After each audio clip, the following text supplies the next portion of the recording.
Greetings, belated, but it's the first time we're catching up. So happy New Year, everybody. Happy New Year. Let's get that producer on the show, on the screen. Please. This is interactive show. I can't be as animated as I normally am, Shell, because I can feel my shoulders rising up already and my neck's kind of. So you guys out there thinking like, hang on a minute, I thought she's supposed to be on the first Tuesday of the month. Yeah, I am. Yeah, we do know that, don't we, Shell? We do. Yeah. We are aware this is the second Tuesday. But last week I was totally in, what's that word I'm looking for, Shell? Incapacitated. It's not the right word, is it? Or is it? I don't know. I'm thinking of another word, but no. Yeah. She's mashed up. This is a family-friendly show. So please ignore Shelley Titmus.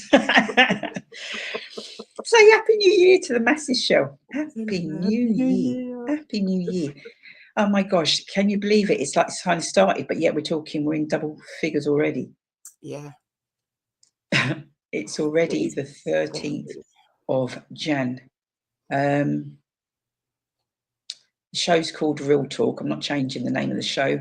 The show is called Real Talk with Simply Deez, and Real Talk is started the new year. Yay! It was nice. It was great. And then back to work on the 2nd of Jan. If you didn't know, Posty D Bailey in the house and slipped. And you're like, no, it's not one of those hard. And I think anybody who slips, you just don't know. You really just don't know. So I fell and I banged the back of my head, and yeah, so my neck, my arm, and for those thinking, has it knocked any sense into me? Think about it. Not a chance. Not a chance. Shell's going like, any of those people out there who are fooled. No difference at all. No, just isn't the one. So yeah, so if I seem sort of like, Shell, tell me to just kind of just calm my little self down, because I forget, and yeah, my neck will start stiffening and I will be, haven't got a collar. Don't really think they do those kind of things as much as they used to. And I think people are like, first thing they're like, you got a collar, you need to.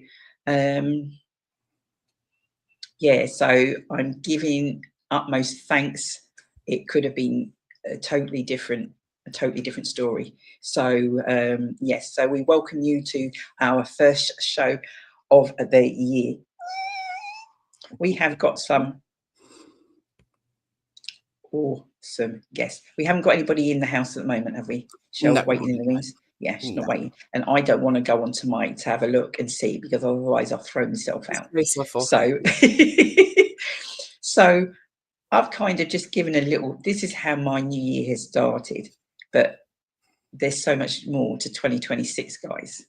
So much more to 2026. So what's been happening with your good self?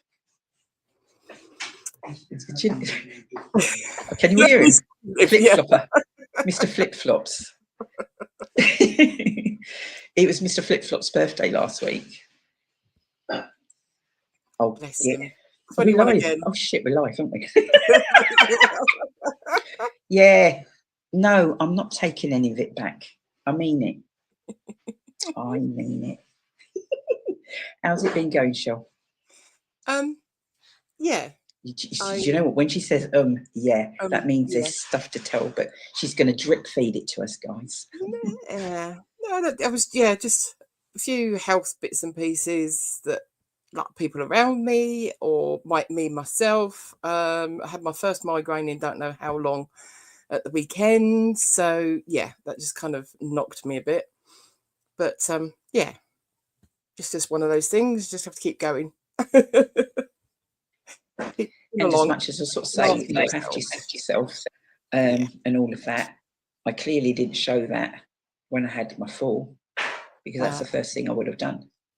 And I would have said to you, what do you mean you didn't go? Yeah. And you'd be like, You're always the and that's worst, exactly. just trying to sort yourself out. You're always you're quite, everyone's quite happy helping other people, but would you actually say that to yourself? No, you wouldn't half the time. I heard something the other day and I thought, I need to apply it. You need to parent yourself. Oh, that is a good word. It isn't. Hi, Isn't it? Tisha. Oh, Tishy Thomas. Hi. Oh, actually, I don't think Tishy knew. Well, Nana might have told her. Yeah, I did kind of tell everyone. And do you know what? I did that on the Friday, and I think it was a Sunday. Jordan must have messaged me and said, "Oh, you're my mum." And I'm like, I'm just getting up, and he's thinking, it's a bit late, that's isn't not it? like you. And when I told him, oh my gosh, Shell, literally, it was roles reversed. Hissy fitting down, phoning me, what do you mean? And I'm like, all right, You should. take it easy. You would have been like it. I know, Within. that's what I'm saying. Exactly. It was kind of roles reversed, and it was like, all right. But yeah. Yeah, you put yourself on mute.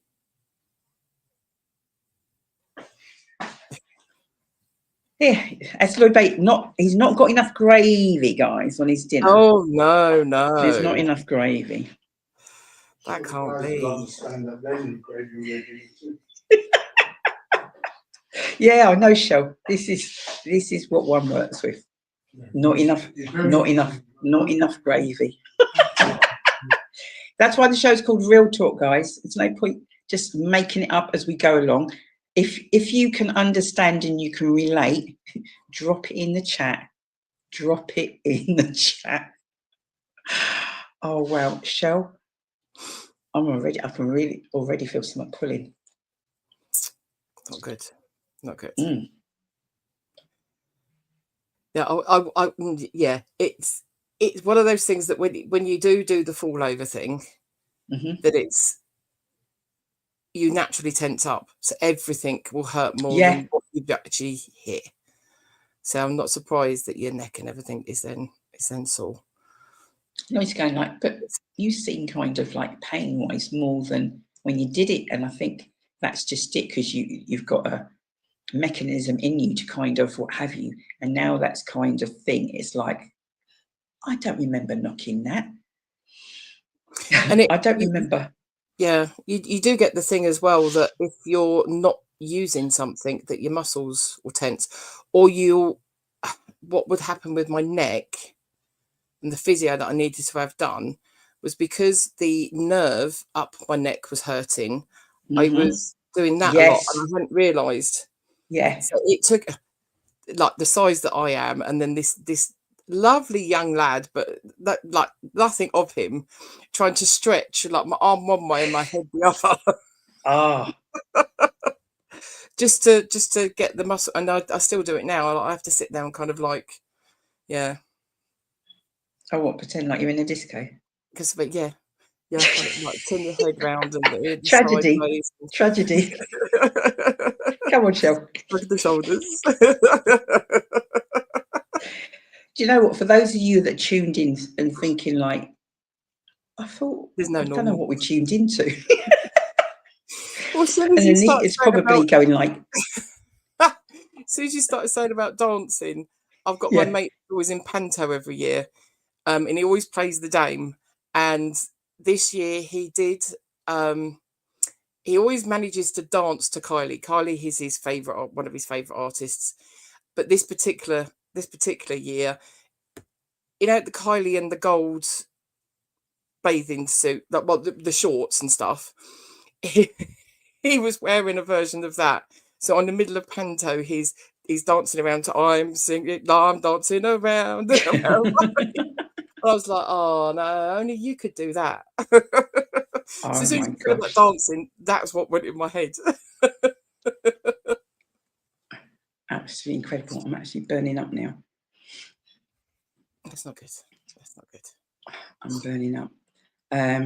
Our guest will be joining us shortly.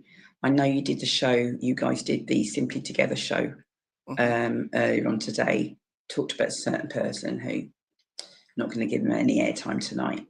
No. But Monday coming, Yes. which is the 19th. Yeah, it's Blue Monday. Blue Monday. It's come from actual science. They've worked it all out that it being January, it's colder, it's darker, it's people worried about money because they've had the big expensive Christmas, and Yeah. it's a longer break for your monies to come most of the time. Yes, forever. The weather changing, so it being darker, and then people picking up flus and colds and everything else. So it is classed as Blue Monday. And statistically as well, this time of year is when they get an uptake in people going for marriage counselling or divorces as well. Because you've kind of had the stress of Christmas, or you've just said to yourselves, right, okay, we'll just get through Christmas for the kids kind of thing. So, yeah, it's called Blue Monday. So the Samaritans have turned it on its head, though, and they've called it Brew Monday. So they was then saying, so there's sometimes sort of a dinner, Macmillan coffee morning and stuff. Yeah. Samaritans have then said, why not have a cup of tea, slice of cake, go to a restaurant, or people come around your house, or do it virtually, and just get to just check up with each other. There's all sorts. I mean, I said earlier that my go-to is always being out and about. It doesn't have to be in the middle of nature, but being out and about, walking around the local parks or anything. And it is sometimes harder to do because it's raining. I do love a cold, crisp morning, whether it's snow or not. But yeah, just to think about doing things slightly differently, just to take the monotony out of things as well. Like you always walk to the shop every day, or you go to the bus stop for work or anything. Think about then changing round the way that you walk. Slightly different way to walk. You might see something different. There's all sorts of different things just to get yourself through like this last bit of January that feels like it's going on for another 30, 40 days. Do you know, I've just had a thought. See, you can see Shell's face already, can't you? Okay. Oh, so I was just thinking, Thursday is our second Thursday of the month. Would be our normal Zoom, wouldn't it? Yep. What about, instead of doing our Zoom on Thursday, doing our Zoom on Monday? Yeah, can do. Just as in, do you know what?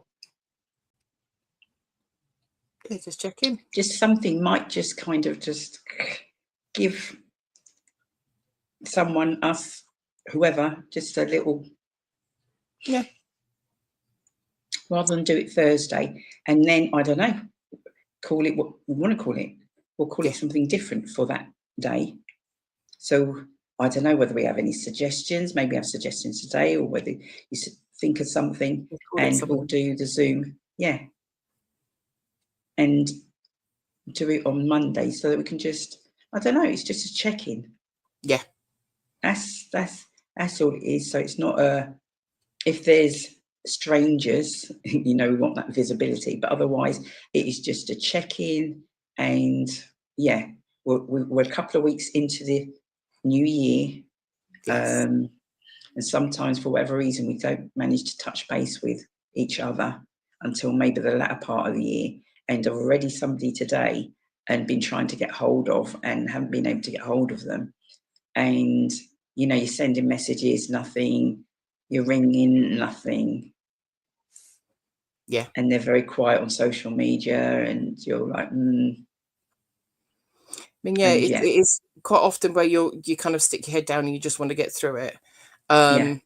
We said earlier on today as well that someone had contacted someone, but they didn't say in any particular way.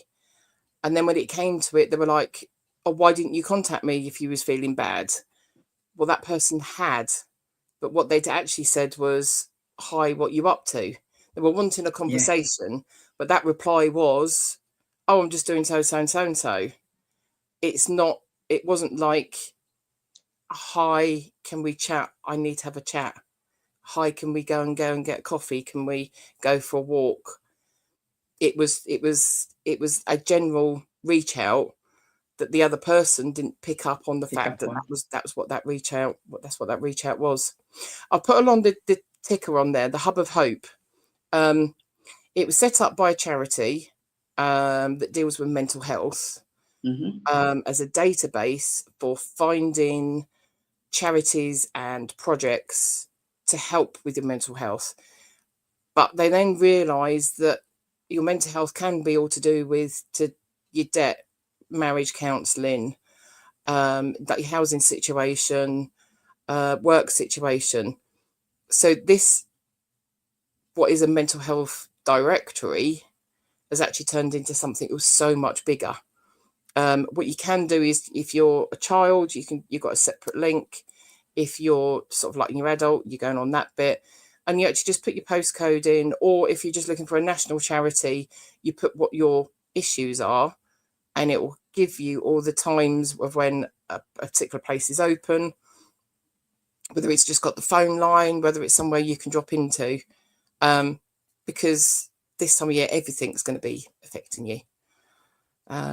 So that's always something that really good to go on there and have a look at what's available in your area, because you might think there's nothing available for the problems that you've got. So she's messaging me now. So it's like, I've dropped myself out.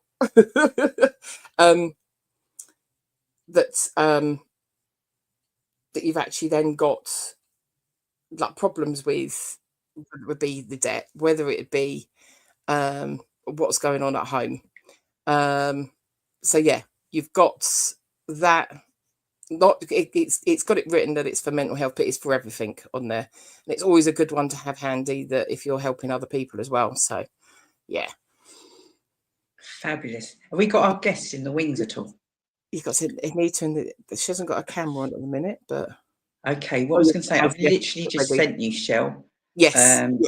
Yeah. And that's what I knew by doing it, but I was going like, I need to have it because this young lady. I saw you went still, and I was like, yeah, I'm ready for her to drop off for a minute. That's why I carried on talking. You might have to do quite a bit of that, love.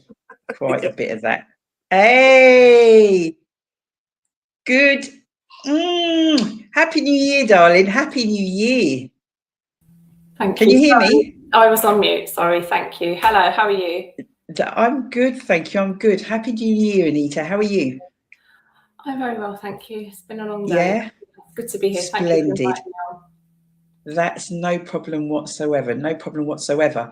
If you heard, if you've listened to any of it before you came on, I've just explained to the viewers this is the first show of this year. It normally would have been last Tuesday, but due to somebody having a fall, having a bang on their head, damaging their arm, has a bang on their head helped? No. I am still as crazy and mad and as ever. So this is just a little chat we're going to have, Anita, to the masses out there. Shelley, the lady that you may have saw just now, but she'll be coming on a little bit later before you disappear, is the producer, and she is also a director in Simply Deez events. She's also one of the directors. So to the masses out there, I'd like to welcome Anita Smith in the house. Thank you for coming on. Anita, I was just explaining to Shelley before we came on air, I said, you're not going to believe me, but Anita and I went to the same school. Cool, yeah. Quite a few years ago. That's right. That's what I said to her. Quite a few years ago. Chorley girls in the house. And that was absolute hell for me, and I'll explain why later. Well, this is part of the show, Anita, because we're going to talk about some of the stuff certainly that you're doing now and is just so relevant, and it's information that myself and I know the masses out there would love to hear about. But if it's okay with you, you know, you sort of like, we just mentioned sort of like school. How was school for you? Bearing in mind the show is called Real Talk. So I know people out there will be able to relate to some of the stuff that you're saying. So how was school for you? Primary school wasn't really a problem, although I did struggle really with a few things. I was talking to somebody the other day. Does anyone watch Call the Midwife? Sorry, I'm terrible at going. Yes, I know they do. Anyway, in this week's episode of Call the Midwife, spoiler alert, don't listen if you can. There's an episode where Reggie decimalisation has just come in, and he's sitting there working out the new money and everything. And when we lived in London originally, so when I moved up from London to Luton, decimalisation was not quite in. Still on pound, shillings and pence. That's how old I am. Anyway, I went into my first maths class, Maidenhall Primary School, if anyone's been there. And I was given these sums to do, pound, shillings and pence. And I just sat there looking at it, completely had no clue, could not do it at all. And just to show how teaching's probably changed since then, the teacher, her way of helping me to learn was to put me out in the corridor and sit by myself until I figured it out. And I just sat there crying because I couldn't figure it out. And that kind of, that sums up a lot of school. Primary school wasn't as bad because I just loved jumping around and playing. I was always active, always moving, daydreaming a lot. Loved English, loved writing stories. I was always the one that was asked to stand up and read my story out and stuff. I loved that. Secondary school was a completely different bag, just could not cope. So many people, just the whole thing was very overwhelming. I realise now that was the autism, but obviously I didn't know that then, and the ADHD. But yeah, it was a really difficult time for me. I truanted most of the third year. I don't think I was ever there. I think my school report was so bad. I don't know if you remember, but we used to get it stapled in a book. And I undid the staples and took out all the bad ones. I remember looking at it going, what, you only did 3 subjects? What's going on? Obviously, he didn't believe me. It was awful. Hated every minute of it. Couldn't live quick enough. I had some lovely friends. Not really kept in touch with very many of them, but I still see them around sometimes. But it just wasn't a nice experience for me at all. Just couldn't fit in. Everything was overwhelming. Too many people, too much noise. Things not explained the way that I could understand them. I'm also partially deaf, so that didn't help. And I was too embarrassed to tell people about it as well. So, because I have to lip read a lot. And so I don't remember back in those days, the teacher would stand and write on the board with their back to the class. They'd just stand there and write for hours, wouldn't they? Yeah. And they'd be talking at the same time. Yeah, well, this is how you do this and that. And you miss it. You just, couldn't hear it. It wasn't nice. Can I stop you just 1 second? There was a message that just come up because we sort of said, obviously, from sort of those times, schools have changed massively since then. And I don't know if you know this lady, but it hasn't changed hugely. Oh, really? Oh, yeah, I do know who that is. That's my friend, actually. It's him, yeah. He works in a school, college. Yeah. I can believe that. So for me, there's all this, there's exclusions, isn't there? the exclusion rate's like really high. Yeah. This case of the kids are just so disruptive, and the this and the that and the other. So when you exclude a child, what do we expect to happen? Yeah. If you've got so many young people that aren't actively in school, Yeah. what are we expecting them to do, or what are we expecting to happen? I guess we see the results, don't we, now of that kind of, we see it in society now. I mean, it's good that there's more awareness around special educational needs. I mean, my brother, he's autistic. He's got quite a lot of complex disabilities anyway, but he was identified as having special needs then, and he was sent to special school. But with girls, it's different. ADHD shows up very differently. And so I was just, if you look at all my school reports, they all say the same thing. She's talented, she wastes her time, she's got talent, she's lazy, daydreams, stares out of the window, talks to others. Every single report is exactly the same. You just disengage. If you're not interested, you just disengage. It's very difficult. Yeah. So I cannot, seriously, I can't imagine how like navigating that high school period would have been then for you. I mean, what about your friends? I mean, sort of like, did you feel different, or did you feel that you were being picked on by teachers? I've always felt like a bit of an oddball, like a little bit different. Like, it's very hard to explain. I never wanted to act differently, and I think this is the thing as well with girls, the difference between girls and boys.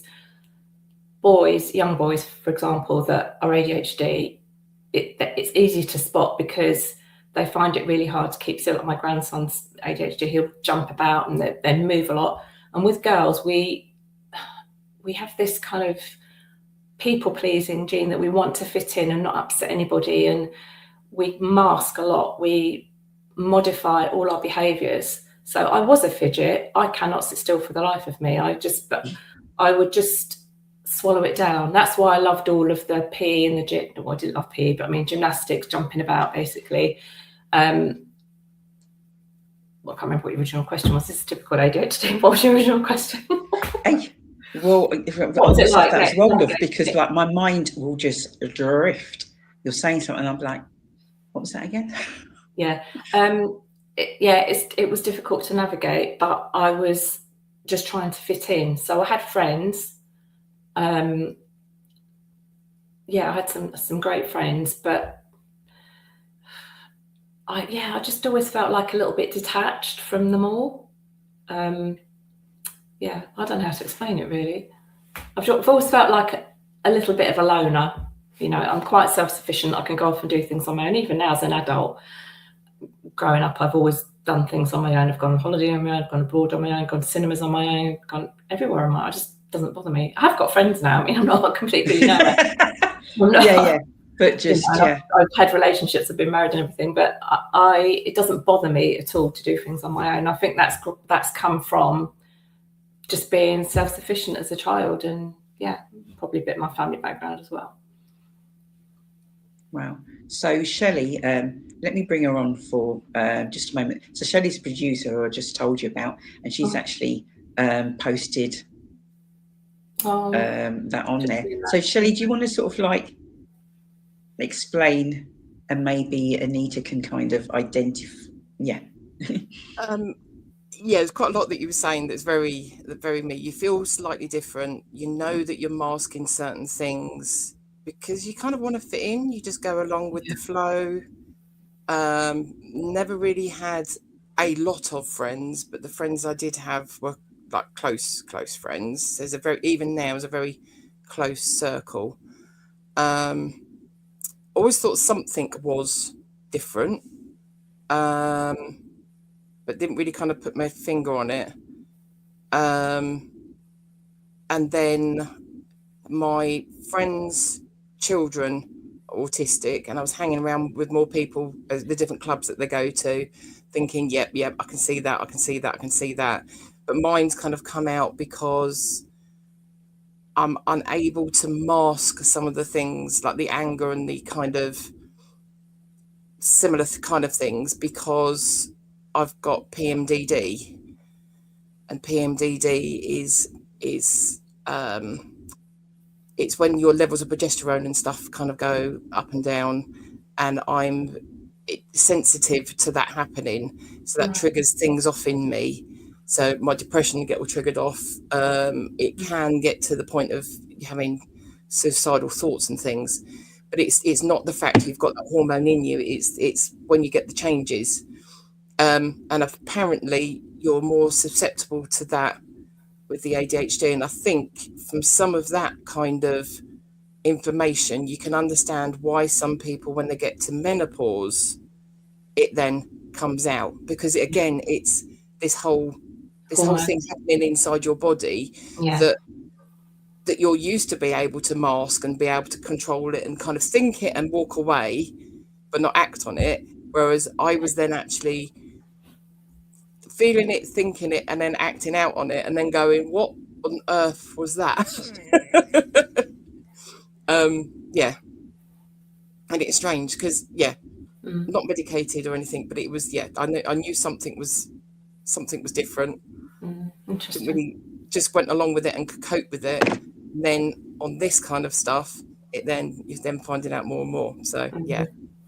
Oh, thanks for sharing that. Yeah. Yeah. So you've been diagnosed, have you, Anita? Or yeah, a couple of years ago. So my grandson, I've got 4 grandchildren. The eldest was diagnosed about 3 or 4 years ago, autistic and ADHD, and that was when the penny dropped. And I suddenly realised we've got very similar traits, and several. Obviously, I've just said my brother has. My mum and dad, although they're not diagnosed, but they both have got traits of autism and ADHD across them, both of them. Extended family members, lots of cousins and things like that. So it's a genetic thing. It's in my family for sure. And then I don't know. For a while, I kept thinking, well, maybe it skipped a generation and I'm special and I haven't got it. But no, it hadn't, and I have. Yeah. So I didn't have very much success going through my GP and kind of local Luton, whatever they are, mental health support. So I paid to go private in the end.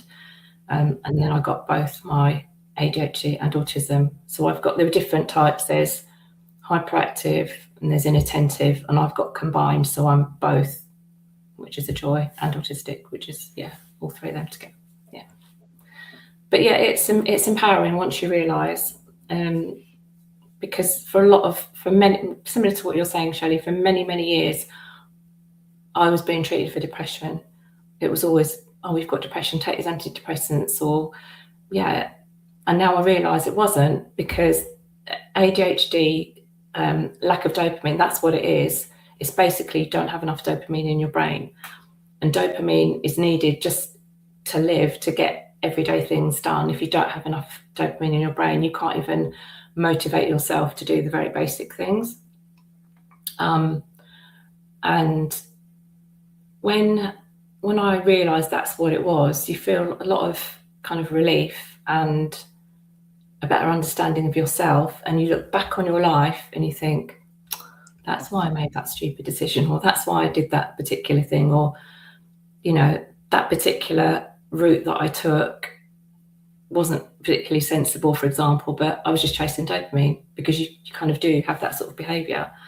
You quite often find, I can't remember what the stat is, but it's Richard, my friend on here, might know, there's a very high proportion of people that are in prison who are ADHD, because the way, similar to what Shelley was, sorry, I'm not saying you're prison, similar to what Shelley was saying about regulating your emotions, there's different parts of the brain that do different things. And when you have ADHD, that lack of dopamine and the different wiring in your brain means your brain's not doing what a neurotypical person's brain will be doing. So we do find it really hard to, I think it's called the amygdala, it's at the back of your brain, isn't it? And that control, like, helps you regulate your emotions. So when you see a child, for example, having a meltdown that's got ADHD, that's that part of their brain just not firing properly.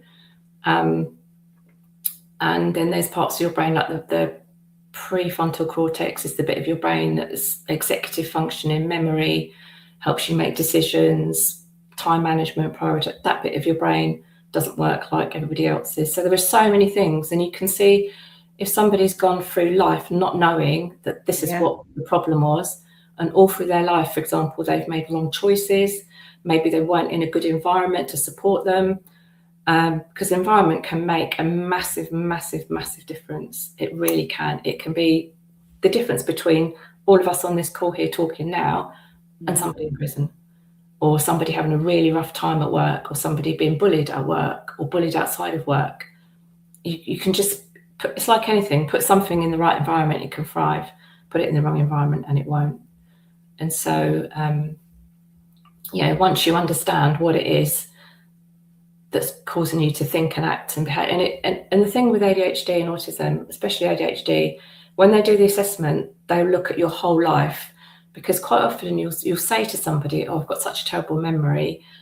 You might link it to ADHD, and they'll say, "Oh, we all have that. Well, we all forget our glasses. Well, we all leave our keys behind." Well, you probably do, but you don't do all these other things as well. It has to impact they look at your relationships, your social environment, they look at how you manage money, they look at your health, they look at what you were like at school, they have to see all your school reports, they are somebody who's known you since you were a child to fill in a questionnaire as well.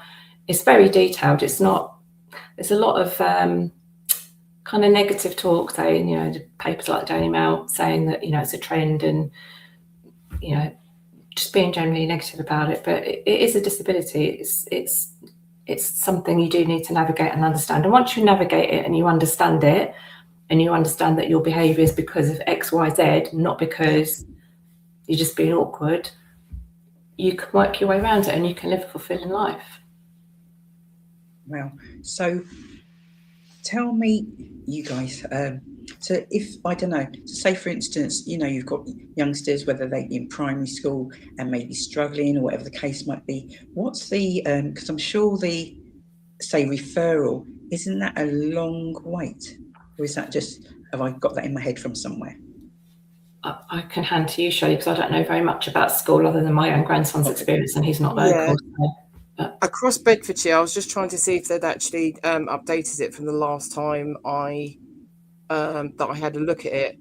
I'm sure it was the 5 years minimum child-wise, and you're looking at 8 years for adults to actually go through the whole thing to get to actually seeing someone. No, not even the diagnosis, to actually seeing someone. So they send you off with some of the paperwork and some of the things to then say, look at this, look at that, and do like this pre kind of thing. And then actually then seeing someone to actually then go through the process of doing all of that paperwork is, it's horrendous. It's horrendous. So you could be a year going through the whole diagnosed process. Wow. With those I was just saying 25% of those in prison have ADHD. I can understand all that kind of thing. I mean, even if you think about, I'm terrible for this, that you have an idea, a new hobby, a new job, a new project, and you will go through and you will put all of your energy into finding out how to do this new project. You buy all the kit, you get super excited. Most of my projects have failed. I would say about 8 out of 10 of them, it's kind of fizzled out at some point. But I've already bought some books, or I've bought some of the kit, or I've done something, and it's like, right, okay, that fizzled out. Where did that go? Why was I so interested in it? And it is the dopamine thing. It's you're getting that. You get people that get addicted to going on roller coasters, or I say heights because I'm doing that tomorrow. But but it's something that you want to get that rush from. You want to get that feeling from. You want to be feeling something, and it's yeah. Oh yeah, he's just then turned around and said 5 years and 8 years. Wow. Thank you, Roger. Because I got you on the show. I did a pre questionnaire thing. Mhm. And it was always from the beginning, it was like, you can go down the private route. This is a pre-questionnaire if you want to go down the private route, or you can just stop at this pre-questionnaire. And I came up really high in the pre-questionnaire, and I felt, and I still feel at the time, I don't need to be medicated. I just wanted someone to turn around and say, everything that you're feeling has come from that. Yeah. You know, it was just giving you not validation, not that I want to say to everyone, oh, it's because of this. I just needed to know the fact that I'm wandering around the house and doing silly things. It's almost like a dementia thing. As you said, Anita, it was kind of, you're not just losing your keys or anything. You're actually doing odd things because your brain's gone off mid while you're doing something. So one of mine, the other day, it was coming downstairs, I got the washing in my hand and I've got stuff to go in the dishwasher because I've got my glass I brought down from the. So I've put stuff in the dishwasher, but I've still got my washing in my arm. And I turned around and I put the kettle on because now I need a cup of tea. And I've still got the washing in my hand. And then I've turned around and went, I got the washing. And it was kind of like, yeah, that is more than just sort of forgetting things. It's your brain's gone off to the next thing. It can be absolutely debilitating, because you don't, and because we have this kind of really fluid, I'm saying this in a nice way, really fluid sense of time. So a whole morning can go, and I'm like, what have I actually done? Just two things. It's difficult. So how now, because when we had a chat before, sort of you're working, so is that much harder than, say, for instance, I go into the workplace and I don't know, I kind of like get through the day. I mean, are you exhausted? It is exhausting. It's actually in some ways more exhausting because I work mostly from home, sit in front of a screen like this all day, in meetings all day. Today I had 6 meetings from 9 o'clock in the morning until the end of the day. It's not normally as bad as that, but pretty much. And it's absolutely draining because particularly if you're in the office, you can, you sat there and you do a bit of work and then you'll go off and have a cup of tea or you go off and chat to somebody at the other end of the office. There's a lot more networking and kind of, buddying up with people and having that social aspect as well. Whereas when you're working from home, you're just in front of a screen. And it's actually a lot more draining to talk to, say, 3 or 4 people on a screen in a meeting. This doesn't count because I'm enjoying this. This is interesting. But when it's work, and it's some corporate thing, and you've just got to concentrate on what everybody's saying, the body language. You're trying to block. The thing with ADHD is, well, you can't block things out. So I'm looking at everybody's background, what books they've got on their shelves, what they've got on their walls. You just can't block anything out at all. I know when you're in an open plan office, that is also hellish because there's background noise. So I have to wear headphones for that. That's really distracting. When I've worked in previous jobs where I was in an open plan office, I would always go off into a quiet office on my own. Always, they'd always know where to find me. Where's Anita? She's in the quiet room, because I couldn't get any work done otherwise. But yeah, it's quite draining. Have you had sort of like managers, bosses that haven't been understanding? I'm praying no one's watching. So let me say this as diplomatically as I can. Over my career, I have had amazing bosses and amazing experiences at work before people knew about ADHD, before I knew I had ADHD or they did, because it was the right environment. It was an environment where I was trusted, I had autonomy, it was interesting work, it was 100% my kind of skill set and core skills and things that I loved doing, very creative. I think ADHDers are by nature quite creative people, and we need to get our fix. And then there have been other organisations that I've worked in where it hasn't been the case. And I think it's just been such a contrast, and it's made me realise at times I've looked back and I've thought, why have I done so brilliantly at this job and just not really thrived in this environment. And it can definitely be, they do say you don't leave your job, you leave your manager. And I think that's very true. If you've got an organisation with the right culture, if you've got a manager that understands, that has disability awareness training and the wider team as well, then that can help a lot. I will say that I don't expect an organisation to do everything. I don't expect them to totally bend over backwards and do everything for me. So, for example, where I work at the moment, we have a thing called, it's like, we call it the Manual of Me. It's like a couple of pages, and it just lays out how you do your best work, things that help you thrive, things that, you know, for example, this is how I like to be communicated with. If I'm in meetings, I need a buffer time either side to help me kind of decompress and wind down. If you give me instructions verbally, I need you to follow it up in an email so that I have something written to follow. Because I've said about the fluid time perception, we need deadlines, we need structure, we need accountability. That's how we work the best. But often, even when you don't have that, if you're in an environment of trust, you can still thrive. Because I've worked in environments where I had loose deadlines and I had you know, projects and different things to get on with, but no one was really micromanaging me, and I just got on and did it. So I think it just depends. But yeah, I've had both experiences. I've experienced both ends of the spectrum.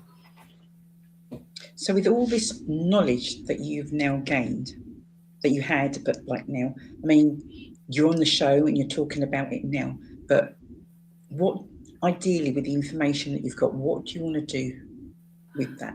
What are you hoping to do? All this knowledge that I've got, I'm still learning, always learning, every day school day. And I think that's another thing that's quite common with ADHD is we love learning. We're just like sponges, just like go down rabbit holes. So yeah, I'm still learning, but I'm training to be an ADHD coach, because one of the things that helped me once I got my diagnosis was to have a coach to help me look at different aspects of my life, particularly my work life. That's what I was struggling with the most. But it extends to kind of other things as well. And honestly, it was game changing, really just game changing. Just somebody who understands you totally, understands the struggles you have, and can help you work out. They don't give you the answers. That's not what coaching is anyway, is it? But they help you work out for yourself the best way to navigate a plan so you can get through life and kind of not feel that shame and not feel that I really hate myself because I'm like this, or why can't I just do this like other people, and just stop having that message all the time, but just like be proud of, this is how I am. My brain's just wired differently. It's no different to a left-handed person living in a right-handed person's world. Yeah. It's no different. We just got to do things differently, and we need certain accommodations, just like other disabilities need certain accommodations. So yeah, if I can help anybody really that's having a struggle at work, that's having a struggle getting a message across to their manager of accommodations they might need, just in life generally, that just needs support, that's what I hope once I'm fully qualified as a coach that I can help people do. What a way to start the year. You're coming back on, by the way, young lady, whether you want to or not. There's so much. There's so much. So I know you said like when you qualify. When is that going to be? Officially, when I'll have done all my exams, that will be April, May, June, July. I can't remember the dates. ADHD, can't remember that. In the summer. But I'm practice coaching now. So even though I haven't done ADHD specific coaching, I've had a 25 career in marketing communications. I've always had teams. I've had teams of 2, 3, 9 people, 20 people. And I've always coached people in my career anyway. So this is just specific ADHD coaching that I'm learning now.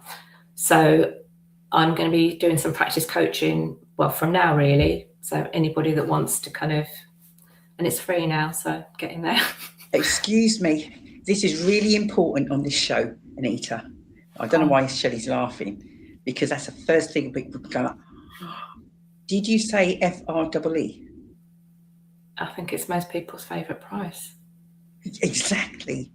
So this is what For I mean. a short term, for a short while only. Well, this is it. But yeah, but if what I'll say is, if people just want to have a taster session, a 30-minute taster session, and see what coaching is like, because if you've not had it before, you don't really know. And it's not therapy. I'm not a therapist. I'm not pretending to be one. I've not got any medical qualifications. It's not that at all. But it actually can feel like a form of therapy once you've got stuff out of your head. So a bit like exercise. Mm-hmm. I exercise every week. For me, that's my therapy. That's what I call it. And actually, that's very good for ADHD people. Exercise is a must. I can't stress that enough. So yeah, it's not therapy, it's coaching. We help you find the answers that you need. Because somebody once said to me, a very wise person once said to me, you have all the answers within you. And I said to him, that's nonsense. I don't know everything. I haven't, but I know what he meant now. We actually do. We have all the answers inside us. You just need someone to guide you. And hopefully that's what I can do. Oh, nugget pun, nugget pun, nugget pun. All of those, mic drop, Anita. You think I'm joking? I'm not joking. Shelley's going like. Well, it's with the exercise thing. Because I used to help out at a charity that we've got kids with autism, ADHD, and everything that I used to be a trustee at. It's because you naturally have tics, you naturally have ways of coping, and you're trying to get through the day. You need. For me, it's the dance. I've got a video thing it's just dance. It's just the music on and it's dancing. It's getting all that extra energy and whatever out of you. And yeah, the exercise is exactly the same thing, but it's just it's structure of, yeah. You need it. It's not even a nice to have, it's a must have. Yeah. If I was to turn my camera around, I've got an exercise bike behind me, I've got a rebounder trampoline out there. I get the rebounder, I stand in front of the telly, I put one episode of Interior Design Masters on, that's 4,000 steps. Boom, wow. Done. Yeah. Because whenever I start talking about autism, I've got two phones. Yes, I've got two phones. Like an iPhone and an Android phone does exactly the same thing, but it's got a different processor. And they both do the exactly same thing. And that is all neurodiversity is. Very good analogy. Yeah, that's perfect. Different processing system. That's what we have. Yeah. Anita, because I've had you longer than you said you were going to be on. That's okay. But honestly, I so appreciate you. And I know Shelley certainly does also as well.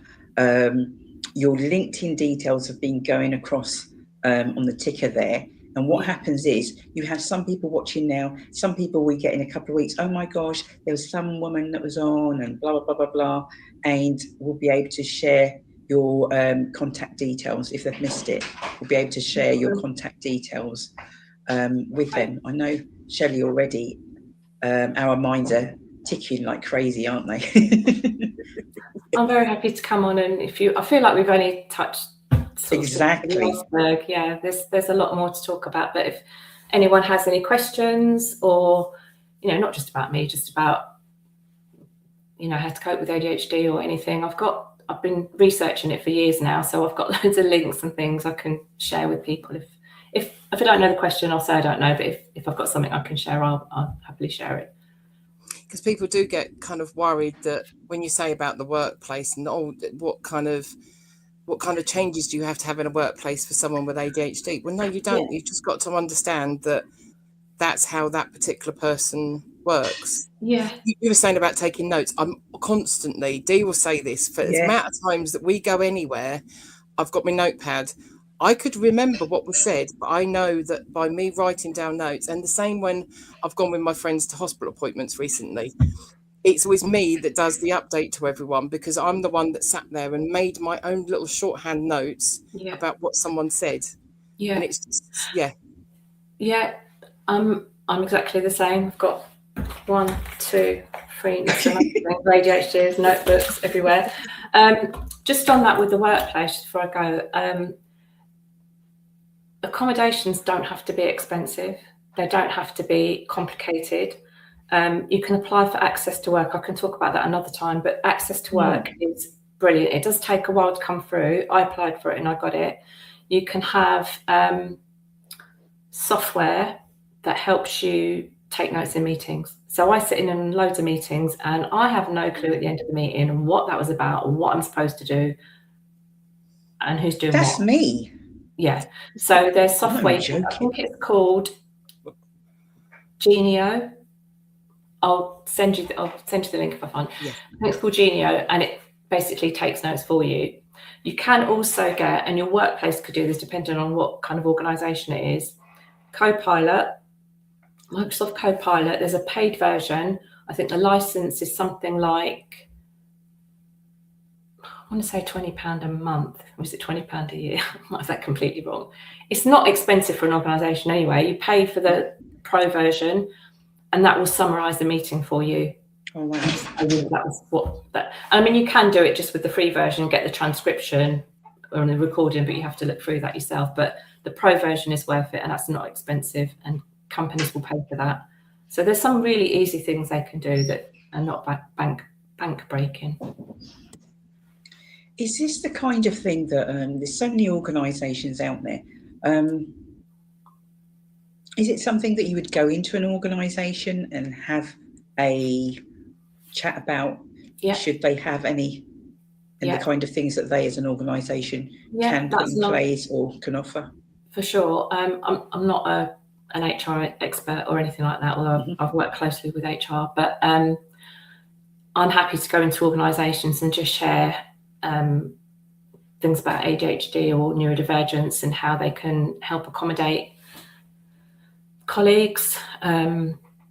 I've contributed. We've got I can't remember what it's called, diversity and inclusion type policy handbook thing. I've contributed to that at my workplace, just in terms of neurodivergence. It's only a small contribution, but I mean, I can share what I know, and I can share things that I've seen that have helped other people and other organisations. And sometimes it's just asking the right questions. Yeah, you're not telling an organisation what to do, but you're just saying, did you know or do you have? And that just makes them think that little bit more. And sometimes it's just about starting a conversation as well, because there might be lots of people in the organisations that are neurodivergent and they don't want to speak up. I remember when I worked at another place, we invited Asif, what's his name? He's global inclusion director or something for, it was Adidas, I can't remember what it is now. Anyway, he came in and gave a talk and it was just amazing. And so many people after that, and he shared that he was neurodivergent. This was for Black History Month, I think, but he just happened to share in that conversation that he was neurodivergent.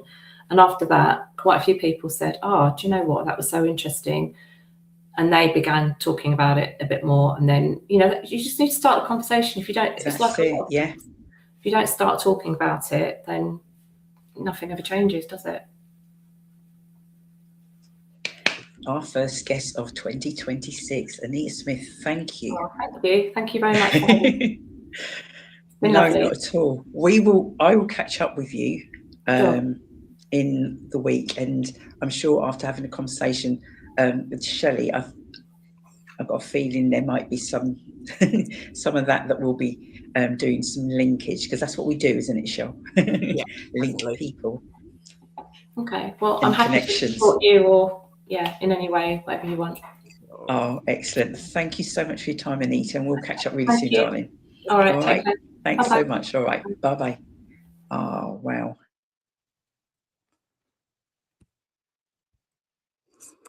There's plenty out there. There's plenty of help, plenty of support, and you've got people like that they've gone through it and they just don't want anyone else to go through the same thing. That's what it quite often comes down to. Yeah, and so down to earth, so kind of approachable. So there's no point having somebody and it's like, I would never tell you that I was, because you just,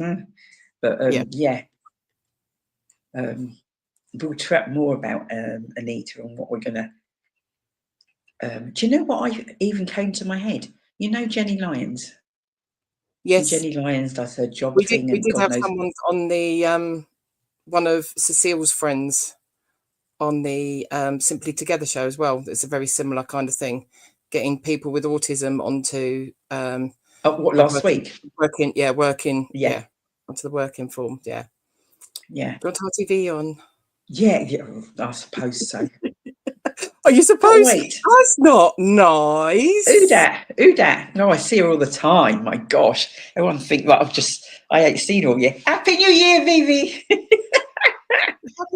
Happy New Year, Shell. Happy New Year. Happy New Year. Oh, she's so funny. So funny. Veronica Ebanks, good evening.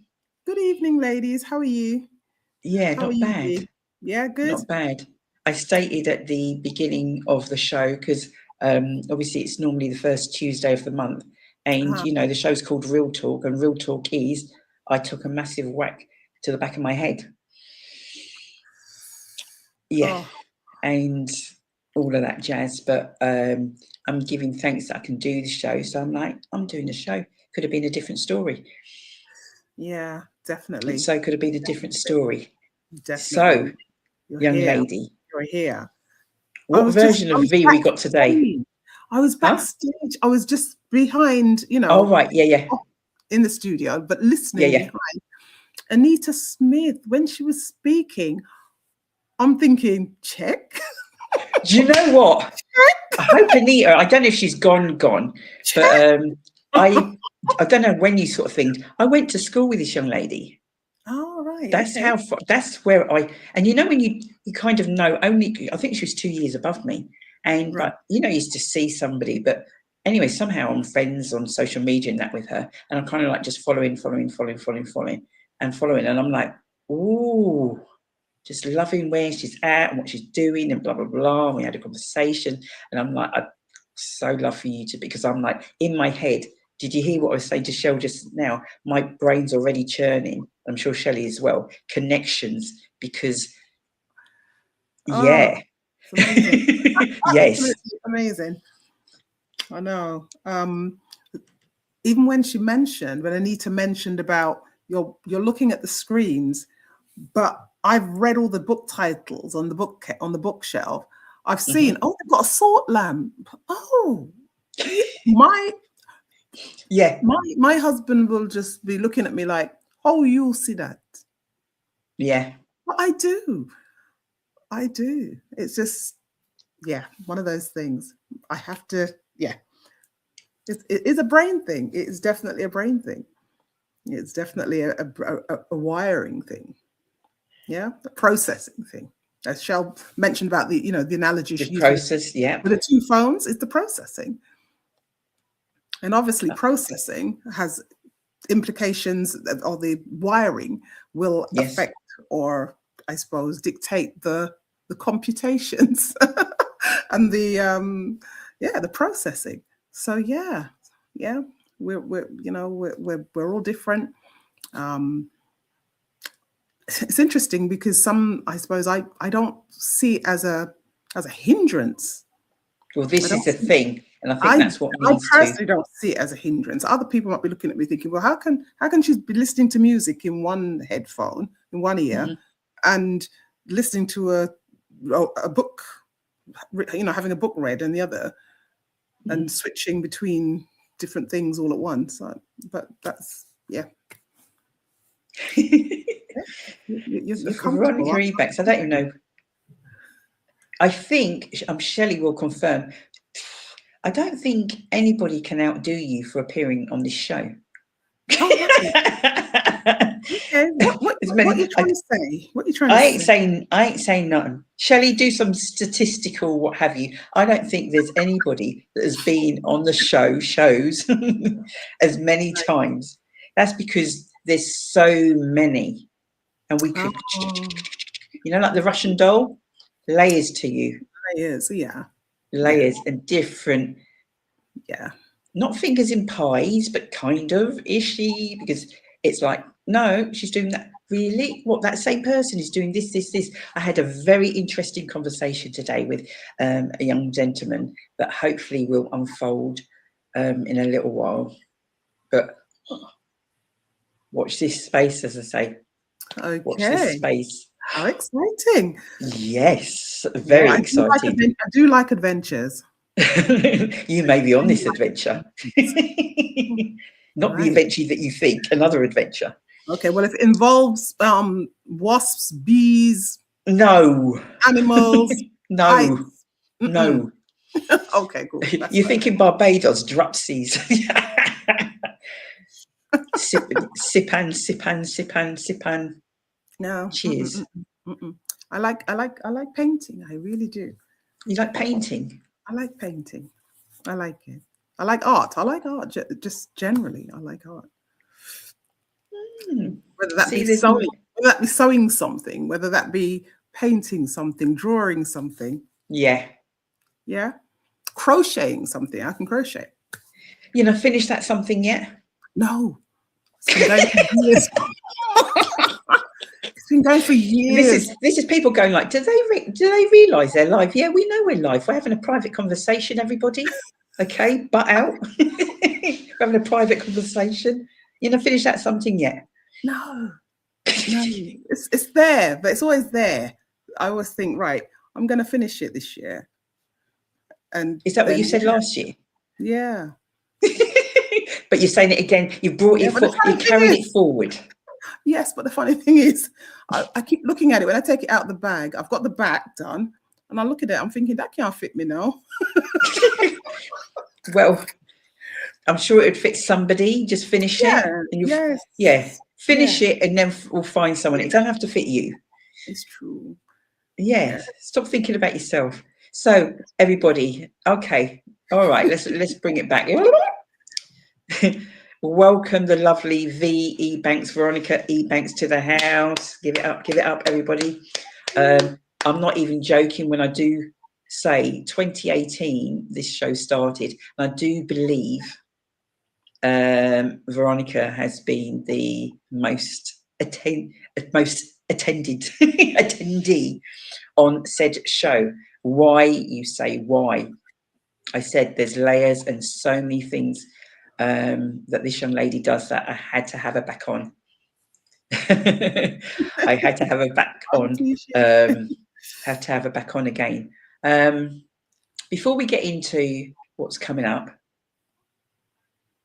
why, what, and all of that razzmatazz, out of all the different things, there's so many different things that you do, V. There's got to be one thing. Well, I'm going to put it this way. I'm going to nail you down to one thing that just really makes that heart kind of, not like it's not beating anyway, but just gives it that extra elevation, that extra that you just are we talking like hobbies, pastimes, activities? What you actually do, whether it be a pastime or a... Okay, my favorite thing, if I could only choose one thing, it would be reading. It'd be reading, and from that reading, taking myself out of this and putting myself into that literature. That's your... What's Shelley saying? They grew too big to fit in it. I know, babies grow really fast though. True. Yeah. So I think the number one thing for me, if I could only do one thing,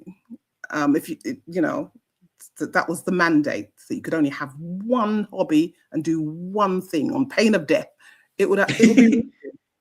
It would be reading, because I love to read and I love to create words. I like to play with words and I like to write things. So yeah, anything literature. Oh, do you know what? Seeing you now has just brought something else to my head that I need to make a note of. And do you know what it is? It's what's that? What did we do during COVID? And we did with the recovery college. And do you remember when the you were reading? Yes, I used to do the readings. I loved that. I loved it. And the feedback that I got from that was absolutely marvelous, absolutely brilliant. And I so look forward to it because I'm reading extracts, but from Yes. black authors. And I'm giving the listener, I'm giving the characters. I don't know why. I don't know even. I'll tell you why, because I know that, and Shell knows at some point, but the Black Book case is hitting this year. There's things being worked upon, but I'm just as in. So whilst I'm talking, V, and whilst we're talking, you need to be thinking that I don't care where you are in your yard right now, but you're going to find a book, and I want a little something by the end before you go tonight. Just a little something. Really? Something. Yes. Oh.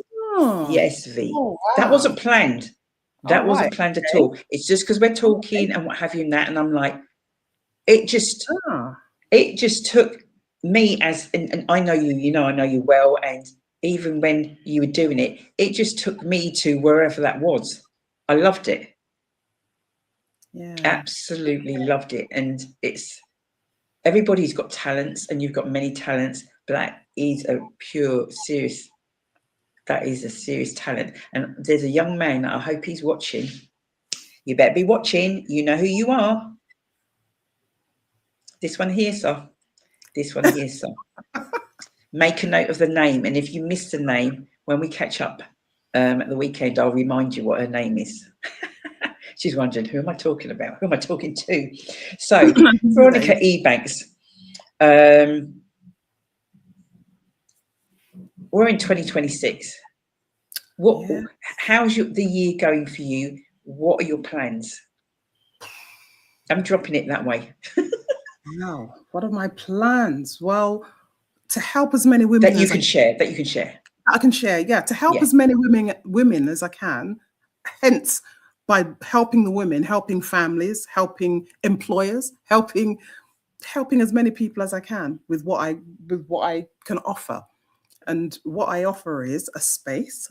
I'm hoping to offer a space to as many women as possible who are experiencing gynecological trauma due to fibroids, heavy period bleeding, having to make a decision. Do I really want a hysterectomy? Do I just being a facilitator so that those individuals can get answers and can get credible information. That's what I'm hoping to achieve. Stop you for 1 second, because my brain kind of, just as Anita said, kind of drifts, and I know I forget this question. And I'm sure it's been mentioned before, but I could be wrong.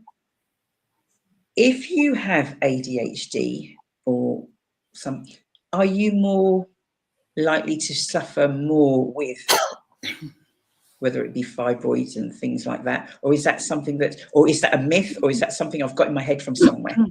No. That's what I said earlier. It's two different systems. It's two biological systems. No. One is brain processing and one is physiology in terms of the area. Now, don't ask me about causation, because there's lots of discussion around causation, about carcinogens, around lack of vitamin D, around forever chemicals. There's hair relaxers and hair products and so on. There's lots of there's lots of reasons why an individual, and genetics, why a person can get or develop fibroids. But ADHD is a brain. It's something that is a brain. The area of focus is the brain, right? We talk about neurodiversity. Neuro of brain and neurons. The nervous system, but the brain in particular, and how the brain works, how the synapses work, how those chemicals cross those gaps, the synapses, how the wiring, how your brain is wired. So no, if you have ADHD, or if you're neurodivergent, there isn't a link, a direct. There's no correlation. There's no actual link between prevalence of fibroids or fibroid presentation and ADHD. Not that I'm aware of. Because it's two different Totally. systems. Okay. Two different systems. Yeah. Cool. So 2026, I'm surprised 2026, the year just whooshed in. It's starting gallop already, isn't it? Exactly, galloping. Yes. I hope to be treating myself with a bit more love and care, a bit more softness, a bit more, being a bit more mindful of myself and taking care, as my mother-in-law would say years ago, we don't have a spare body. You hear that, people? We don't have a spare body put down. So we have to take care of what we have, right? So taking care of myself, making sure I get more sleep, making sure I drink more fluids, making sure I try and cut sip out. And paint. Well, that sip and paint, I don't mind. I don't mind doing it. You made me say that. Drink more fluids. You made me say that. Drink more fluids, but be mindful of what I'm drinking, right? See, I needed you to be precise in what you're saying. Be precise. That's the key there. That's the key. Because when they're telling you that the wine is made from yam and it's made from cassava and it's made from whatever, you're not thinking that it's something that can actually damage you. Because that's me. Because I'm not a drinker. I'm not really a drinker, right? I'm a lightweight. And you're painting. So I'm focusing on painting. I know this is why you brought this up. I was focusing on painting, and they topped up my glass, and I gulped and carried on painting and gulped again and carried on painting. I did not even sip. The thing was called sip. Why are you gulping when it's sip? Because sometimes you just do that automatically, just saying sometimes, right? And focusing on painting. And then at the end of the thing, I'm wondering why the table is moving away from me. Right? I so happen to be. I did not realize that these artisan wines did be very, very strong. The net guest Sandra Moore, so was Cecile. We were there. We witnessed nothing like it in our lives. And nobody, right? Knowing full well, nobody even said to me, V, this wine is more than 4-6%, whatever. It's strong thing, fruity, but it's strong. Yeah, and then because of my neurodivergence, but she's a big woman, guys. She's a big woman. What do you expect us to do? Tell the big woman, don't be doing this. You can't tell her she can't holiday. But listen, I'm telling everybody listening out there, if you go to any venture like that again, if you go for the first time, when they're telling you, oh, it's made with potato and it's made with this and made with that, don't underestimate it. It's strong. It's strong something. So this is a warning. Right? I don't drink. Yeah, the little Stone's ginger wine from time to time. And I like a glass of red wine or I like a glass of white wine. I don't drink rum, right? No, I don't drink. And then to get up now and think something's wrong. Something's wrong with me. And guys, do you know what? Let's be fair. Let's keep it real. The show's called Real Talk. I was embarrassed. Why is my friend, my good friend, why is she like now sprawled across the table? What's that about? No, I wasn't sprawled across the table. I wasn't sprawled across the table. I was trying my best to let the table meet me.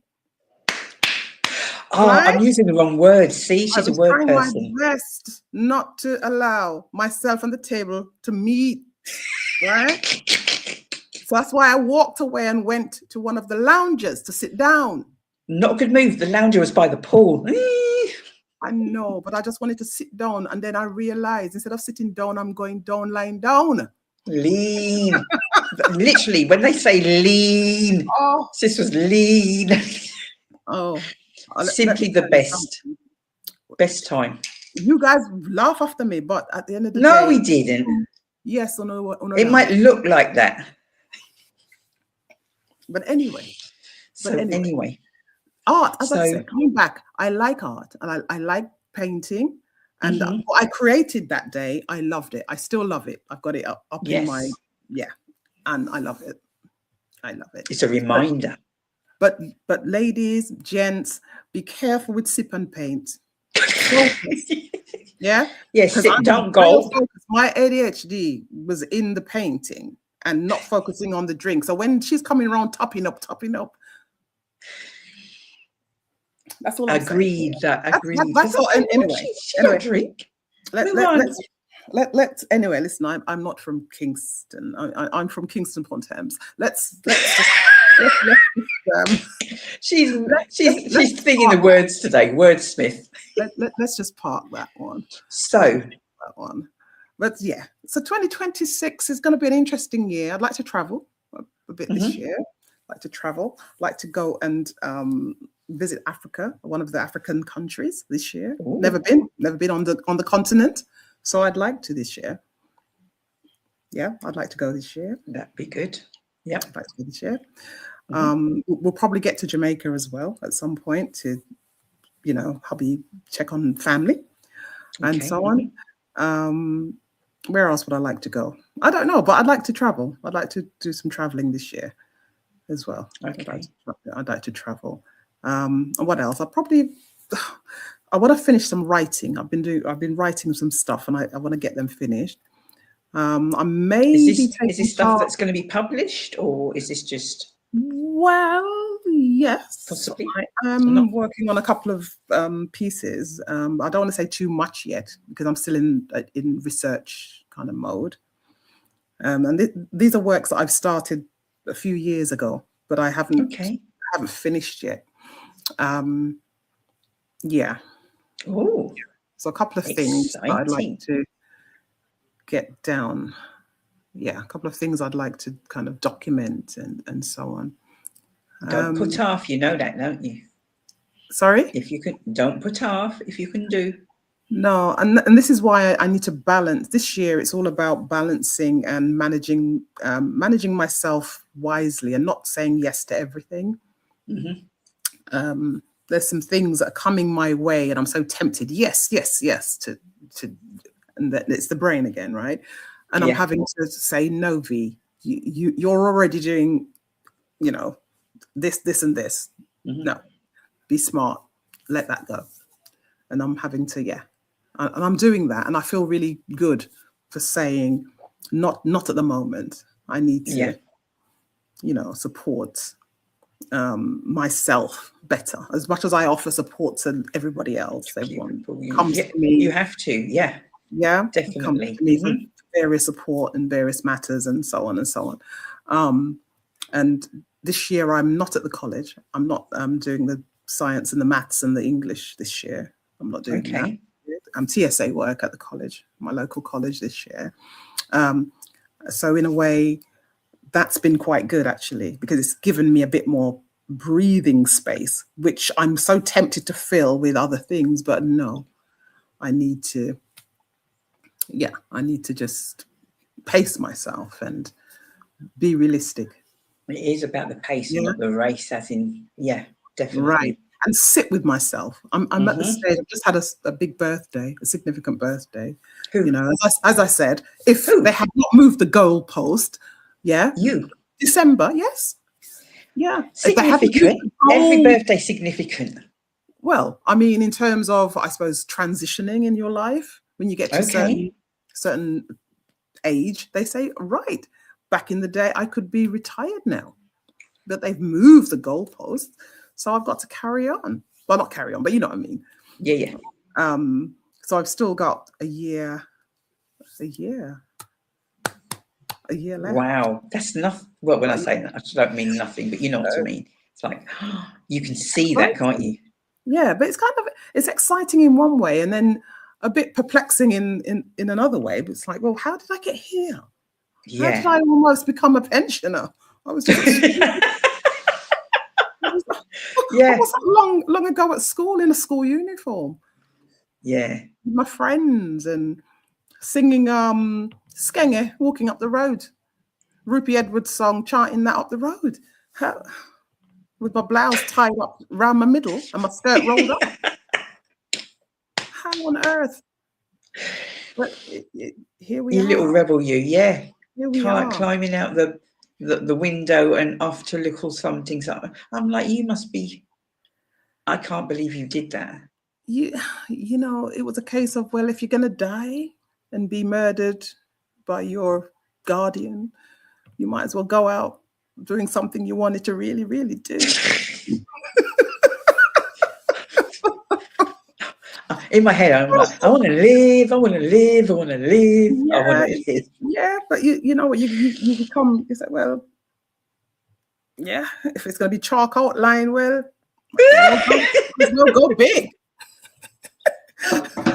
Right? So anybody tuned in that's thinking like, what the hell? Yeah, this is Real Talk with Simply Deez. This is how we roll. We're going like chalk line, what the Yeah, we're being real. We're talking about sort of like in the days when you used to like, well, I didn't, but some people did, and would climb out the bedroom window. I got party. Yeah. Yes. Scrub up. Okay, let me see if any of the listeners, anybody out there that's listening, watching, whether you're watching it on replay or what have you, in that, did you sneak out? There you go, Shell. Make it count. That's right. If I'm going to get told, there's got to be, you can't do it for something small. If I'm going to get caught, I'll just go full hog. Yes. And you know, they say, oh, such and such passed away doing what he loved. Okay. Oh, wow. Yes, it was that. It was that. And things were so dire then for me as a teen. Things were so bad for me. You know, that is, if you had an opportunity to get something pleasurable, you did. Yeah, it was a case. Yeah, it was that. Yeah, my life was very dark then. So that was the height of living. That was the height of, I suppose, feeling something and being seen and enjoying something on my terms. Yeah. That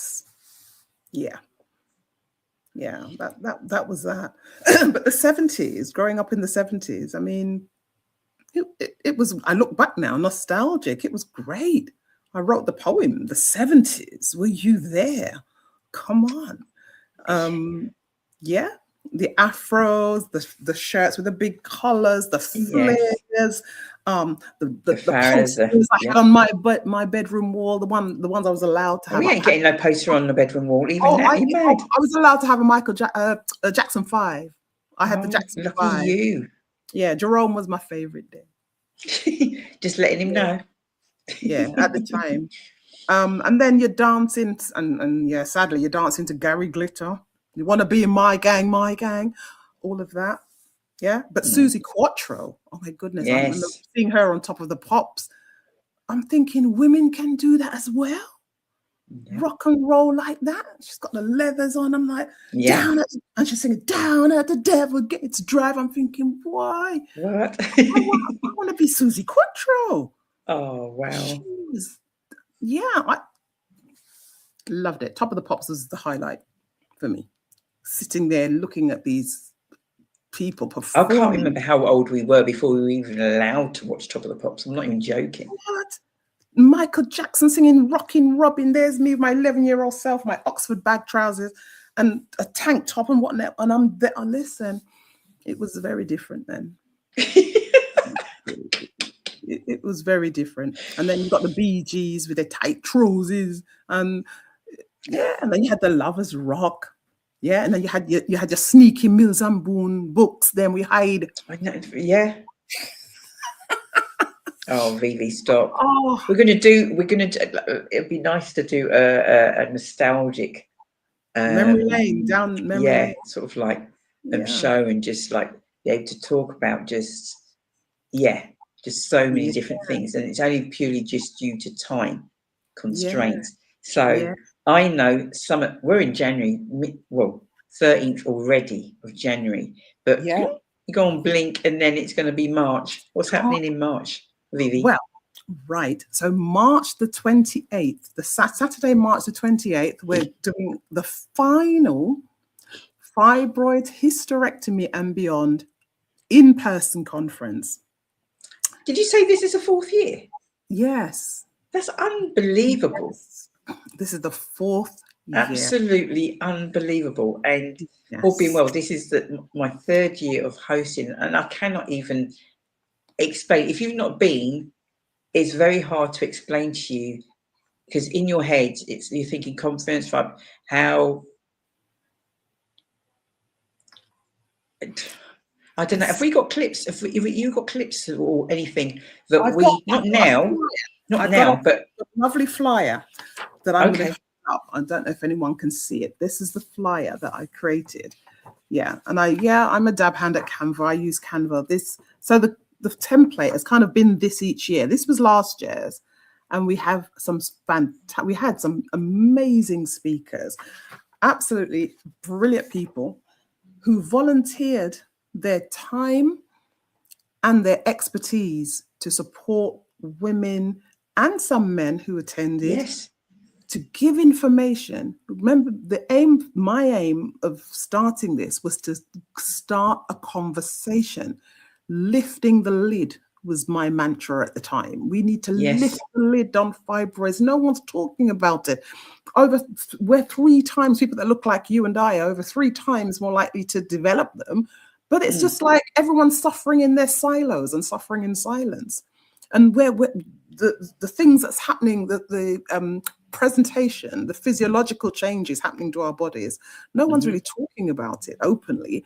Yeah. We just go off in our little corners and we whisper amongst ourselves, and then we think things are fine when they're not. We don't even go and seek medical attention until way down the line, when we could have had some kind of preventative before it got drastic, before the intervention became really serious and really drastic.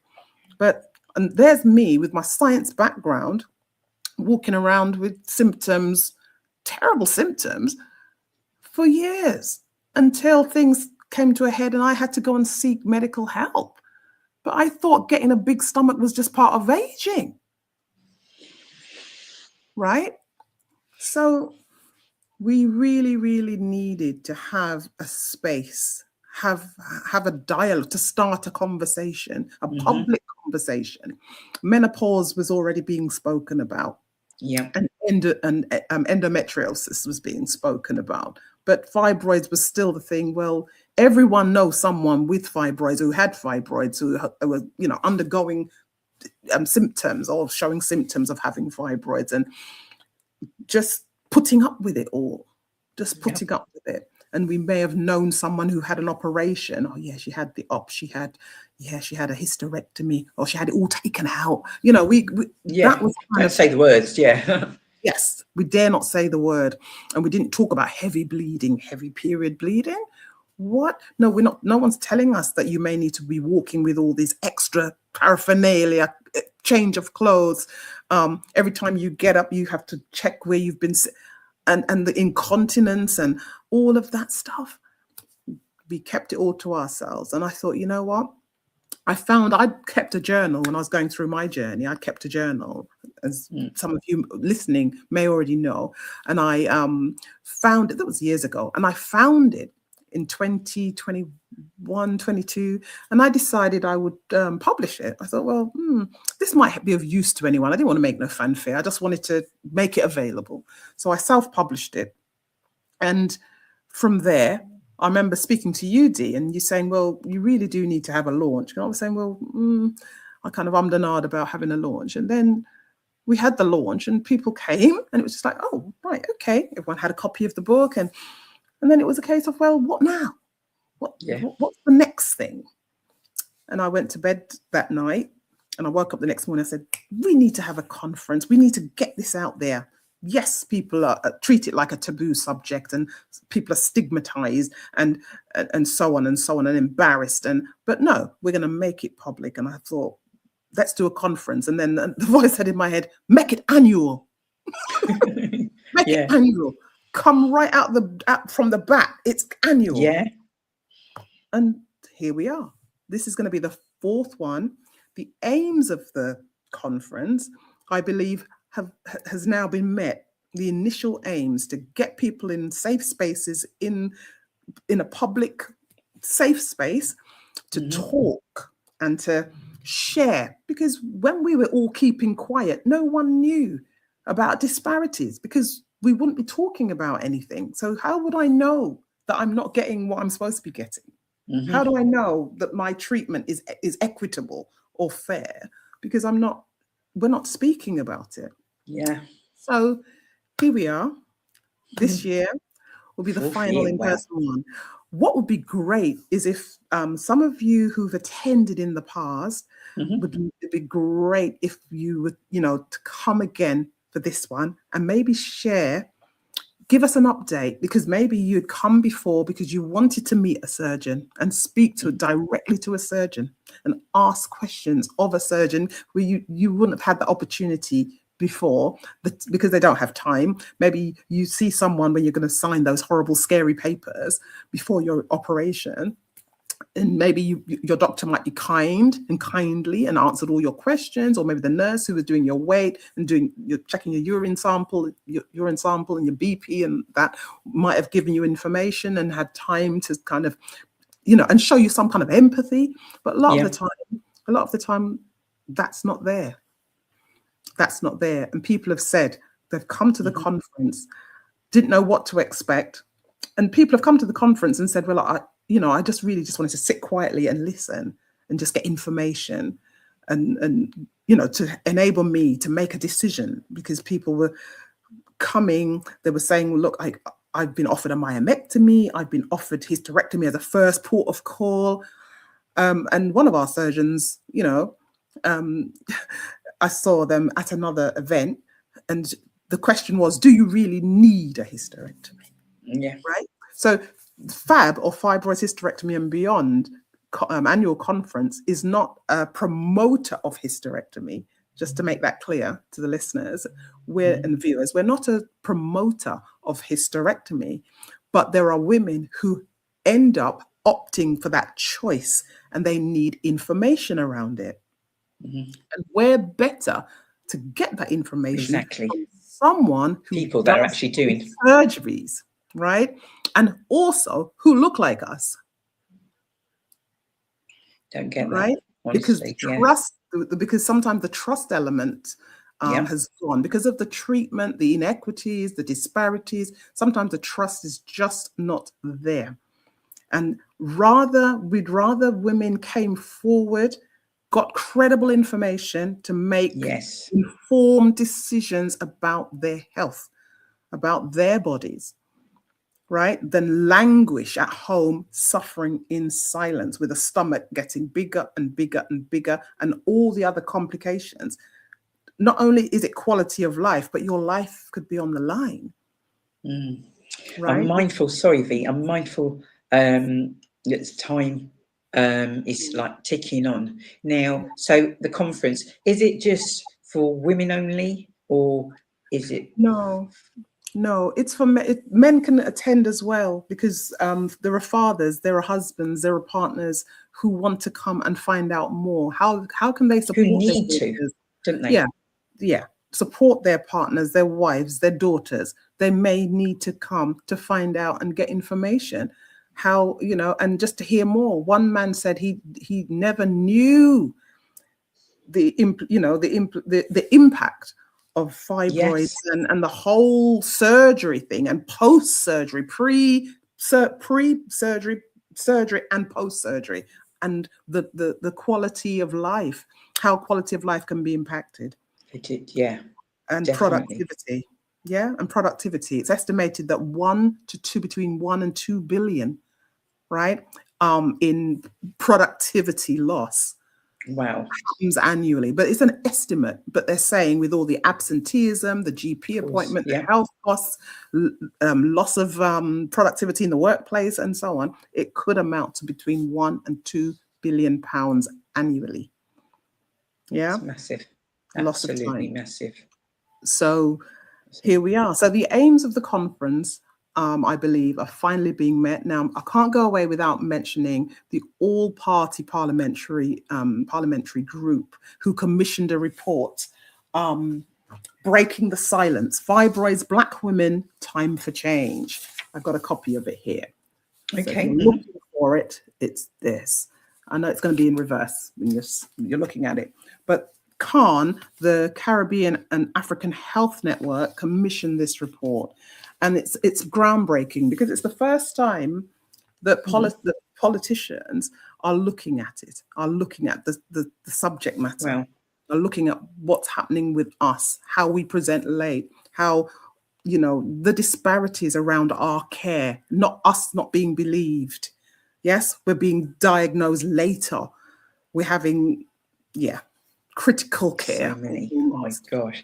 So this is a half. This is a half-day conference? Am I right in saying that? Yeah, it's in central Milton Keynes. It's a half-day conference. So come after lunch. Yes, get your ticket and come after lunch. Come into Milton So what time Keynes. is it? Do some shopping. 1:30. We start at Half 1:30. one till. We finish at 5:30. So it's 4 hours. Okay. 4 hours. We've got a wonderful lineup of speakers, surgeons. We're having, hopefully, all T's crossed and I's dotted. We're having an anaesthetist come to talk about anesthesia and what happens in the theatre, in the surgery. We've got a hormonal and nutritionist specialist coming. We've got a lady involved, Candice Bryan. I'm going to name names. Candice Bryan, who is part of this, the APPG report. She spoke last year. Yes, a Candice Bryan is coming. Haley Down, nutritionist, hormonal specialist. We've got Dr. Loretta Ogbra Okor, who is an obgyn. Got 2 minutes fee. Yes, surgeon. Surgeon Stacey Bryan. Hopefully Selborne Maynard is coming. Who have I missed out? And we've got. Did you say there's 9 speakers? Did you say? Did you say There's 9? Or 9. did I imagine There's that? 9. No, there's 9. 4 hours, 9 speakers. 9 OMG. Sickle cell nurse. There's a sickle cell nurse coming. The implications if you have sickle cell. Oh my goodness! Please get your tickets and come. Hang on a minute. Tickets £11.55, including the booking fee. Yeah. So that's probably like what, £10, and then the one. Yeah. Oh my gosh. Yeah. This what you have access to for everybody. £11.55 is absolutely nothing. Yeah. That's the kind of thing that you would be paying £40 plus easily. Yeah, or more. For the experts that you have access to. So some things you go to, and when people say that, the speakers are not sort of like doing one-on-ones. You don't get the opportunity to actually speak to them, ask questions. They're there presenting, and that's it. That is not what these conferences are like at all. You, as an individual, will have the opportunity to actually ask to those professionals your questions. Oh my gosh, and they just love helping, don't they, V? Yeah, the empathy in the room is tangible. Yes, right? So very much. I would say, don't miss out. Tell your friends, tell your family members, tell your work colleagues, tell your community. This is it. Yeah, definitely. Yeah. So when we say share, please do share, because you can guarantee there'll be, oh, I wish I'd have known. If I'd have known, I'd have gone. It might not be something for you, but you can guarantee somebody you do know. And that's how it goes. And that's the ripple of this. It's massive, absolutely massive. V, it's at the end of March. So we'll certainly have you back on. Do you know what I mean? Have you back on again to just push that message through. We may even, if we can, see if we can get one of the speakers, 1 or 2 of the speakers that are attending, if they wish to do so. It'd be nice to hear from, do you know what I mean? And obviously what they're going to be bringing on the day also as well. Okay, definitely. Okay. Right. I'm not letting you go yet. I need you to just drop something on us before you go. You've got a face. Don't be looking. I don't want to. You don't have to be reading from your mind. You just kind of. Okay. I'll just drop a little bit. I love planting, right? And I know that it's going to be the plantain. I don't business. I love it. Right? So just a little bit. Yes. It's like my love ode to planting. We were introduced way back in time, sometimes straying, but always returning to sublime. When I came to know and did eat, I licked my mouth and even my teeth. When Patty created the book, My Delicious Planting, 51 Ways to Cook, I fell in love all over again. Happy to indulge in the sweet silkiness, texture, how to describe, knowing planting, so blessed. Roasted and steamed, boiled and fried, sauteed and creamed, that you are fine, no dream. Planting, I pledge love, I pledge loyalty. I will share you sent from above. Planting, I love you.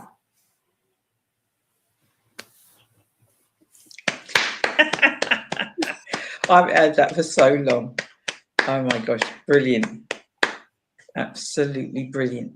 Thanks So for having this me. is the multi-talented, award-winning Veronica Ebanks in the house, everybody. 28th of March, Saturday, 28th of March.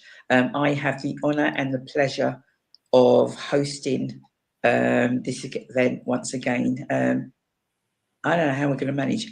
9, do you hear that? 9 speakers. That is packed. 11. Yeah. You are more than getting your money's worth. Bring a friend, bring a friend, bring a friend. Your friend will love you. Will love you for bringing them. Any more information, please get in contact with us. Tickets are $11.55, and these books will be on sale also as well. But what's it called? The Hysterectomy Chronicle is my account of my journey, my gynae journey. Okay, and that will be on there also as well. So yes, for now, Veronica Ebanks, I do have to say au revoir. If my friend is still in the house, as your friend, she might not be my friend after this, Sandra Moore. Take care. Thanks for having me. And we will catch up. No worries, darling. We will catch up soon. Yeah, thanks, listeners. Thank you. Bye-bye. Bye. Oh, wow. Where is Shelley Titmus? Ding dong. This is how the show goes. How can a show start at 7 o'clock and it be after 9 already? Because you keep chatting. Maybe. Is Sandra there? Sandra's there. We've got Alan and some of the team from Alan, you and the team, you sit tight. You sit tight, love. Sit tight. Can't wait to have you guys back on. But in the house, we have the amazing. She's been so patient. She always is. She's such a love. Sandra Moore in the house. Hello. Long time, sis. Am I on Long camera time. now? Yes, you are. All right. So I stopped I'm just having my dessert. I delayed my dessert because I was told. The show's called Real Talk. Tell the people then what your dessert is. Well, my son's made an apple crumble with oats, apple and banana with oats as the crumble. He's doing so well till he said banana. Oh, you don't like banana? It's actually quite nice. No, I don't. Do you know, I'm so, whatever that word is, like a ripe banana, I will not touch it. Could be starving, I will not touch it. Green banana, planting, ripe banana. No, well, it depends at what stage you eat the ripe banana. I don't care. No, no. Missing out on your potassium. You're missing out on all your... Well, when we have our little conversation, you'll be able to tell me, but yeah, just the thought of, like, honestly, it's making me kind of... Anyway, for those of you that don't know, we have Sandra Moore in the house. Whoop, whoop. Hello, Simply everyone. Deez, God, but there is so much to this young lady, and so much has happened since the last time she's been on the show. She's not that she was ever just Sandra Moore. I don't know. Have you got letters after your name now? What you got? You got I've OBE, always had MBE. letters after my name. Check her out. I've now had to drop some of those letters so they can fit on a business card. Oh, check this one out. She has to do a carriage return. For those of you that go back that far to the old typewriter, ching. Yeah, no. Oh, wow. So what have you quite recently passed, darling? Okay, so for the last couple of years, I have been undertaking a diploma level 6 in naturopathic nutrition. And September last year, at the end of September, just before I went off to Barbados to run a retreat, I got the results and I'm now qualified. So I'm a member of the General Nutrition Council and a member of the Association of Naturopathic Practitioners now. So that's I know added so on many to famous my, people. I do. to I my do. that's Oof. added on to my existing profession, which is Chartered Environmental Health Practitioner. And the two goes in hand. And prior to that, as you know, I was a registered general nurse. So all parts of my career have all linked in with each other. They all link with everything that I'm doing now. Okay, so what do you plan? You've got this now. There's obviously a goal. And what is your goal? What do you want to do for the masses out there, which is available to them? Whether they want to take you up on it or not is entirely up to them. But what have you got now? So those of you who've known me before, since pre-COVID, I have been sort of building my business in health and well-being. So that includes like sound, colour, Reiki, acupressure, meditation, breath work. This is now the whole package. I've got the nutrition to just wrap everything around, because you can't separate the body. You can't treat the spirit and not the mind or the body. You can't treat the body and not the mind or the spirit. So they all interlink with each other. And I think the fundamental part of it that a lot of people don't realise, or maybe they do, but they put it out of their mind, is that if your nutrition or you are not functioning well physically on a physiological level, then everything else is going to be out of whack. You're not in alignment, you're not in balance. So for the month of January, and I can extend it because we're in the middle of January now. Yeah. I'm offering nutrition consultation, which is a 90-minute consultation going through the whole systems of the body. So we will start with the digestive system, we will go to the respiratory system, the skeletal system, every system in your body we will go through. Look at a food diary, the unpleasant side, colour of your pee, consistency of your stool, all of that. And at the end of that, I will write a nutrition and lifestyle plan to support what your aims are. So basically, I will ask you what your aims are. You might have a multitude of issues, but we focus on a few at a time so you don't get overwhelmed, because it's those small changes that become sustainable. So for those who come to me for January, I am offering that you pay me by donation. So whatever the consultation means for you, because I recognise I want my skills to be available to everyone, and not everyone can pay the price that I will charge. So those are people who are in need. I'm happy to do it by donation. And obviously talk to me if you're on sort of family credit or income or whatever. So I want it making it available to everyone. It is a business. However, my aim is support and nurture, help people to be able to sort of restore their well-being, nourish themselves and nurture themselves. A percentage of that donation will go to the Sickle Cell Society. I'm hoping to work with them or to support fundraising. Back in my nursing days, before I left nursing, I was working on a haematology ward, so looking after sickle cell patients and thalassemia. Patients with thalassemia, which is the Mediterranean, affects Mediterranean people. Sickle cell obviously affects the Black population. And I know it's creeping into other cultures because of, sort of lineage and all of that. So I'm hoping to support where I can. One thing I do notice is that nutrition advice from NHS is not out there. It is, but it isn't.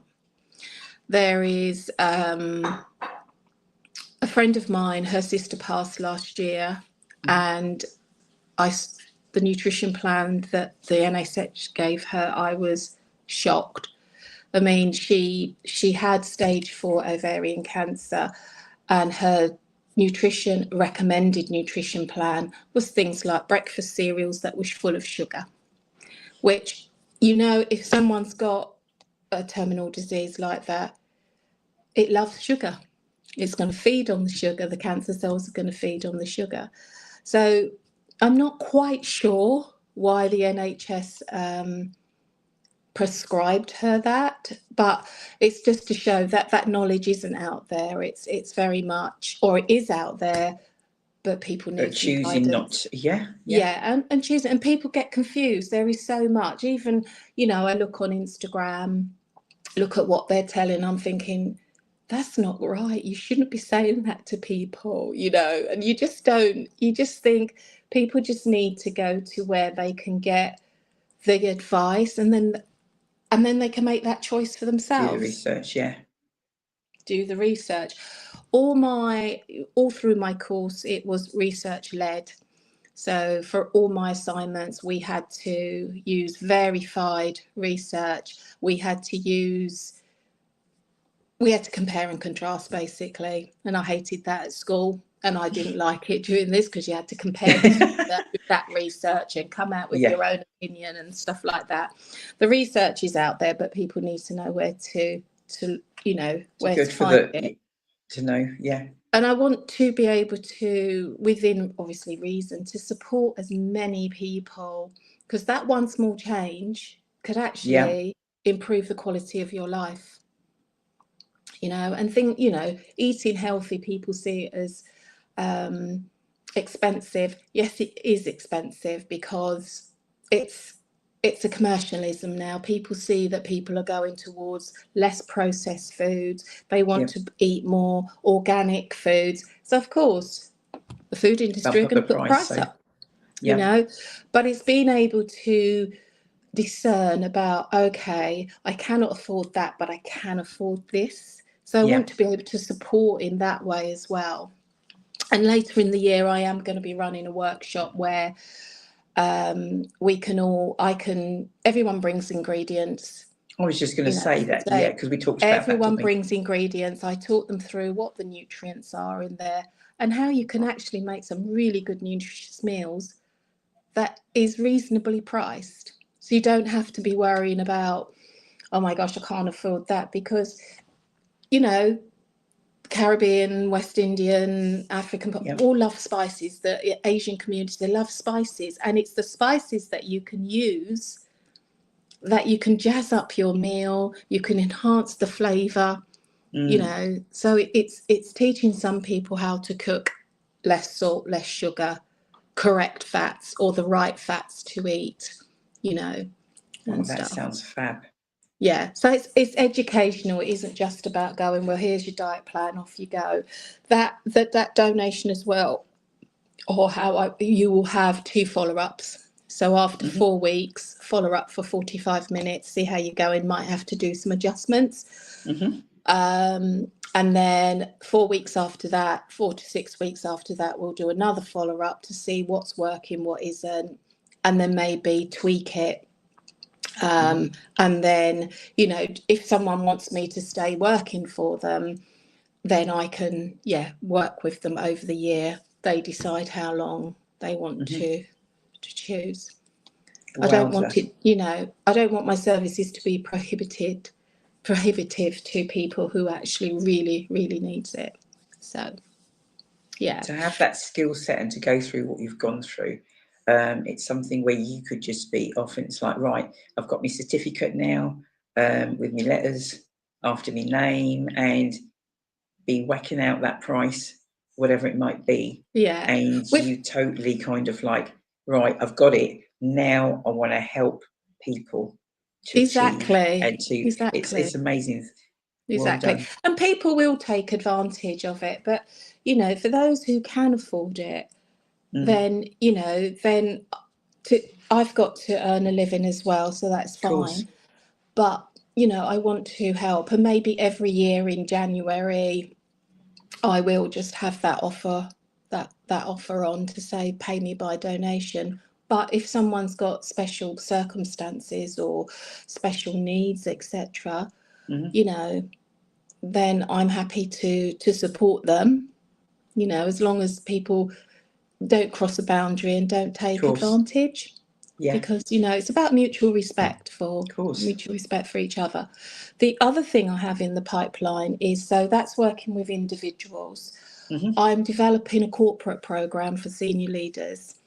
Because there's a lot of research out there to show that a lot of accidents that happen in workplace happens in the afternoon, where people blood sugar is low, they've had a high carb lunch, or they might not have had anything to eat. And it's showing them that, you know, companies that provide canteen facilities, vending facilities, saying you need to be thinking about your staff. You want them to perform well. Yeah.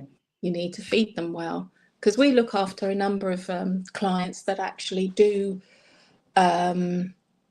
provide restaurant facilities, canteen facilities for their staff.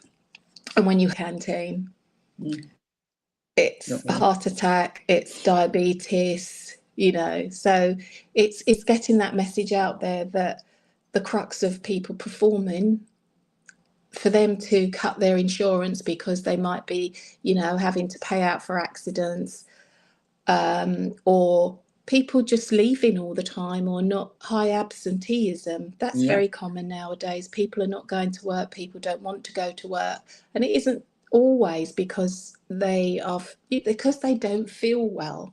They don't feel well within their mind and their body. And you will know this because you've sat in on my workshops on gut health and on the retreat.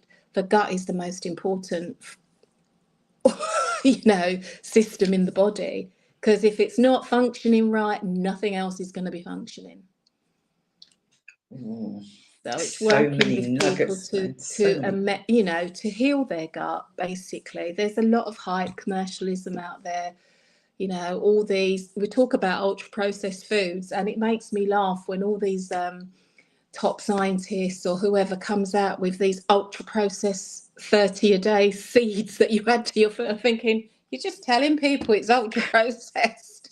Do you know what I mean? So there's a lot out there, and I think sometimes people get confused. So hopefully I'll be able to help, and if I can help one person reverse something, or make their life a little bit more comfortable through educating them in lifestyle and food. It isn't just about food.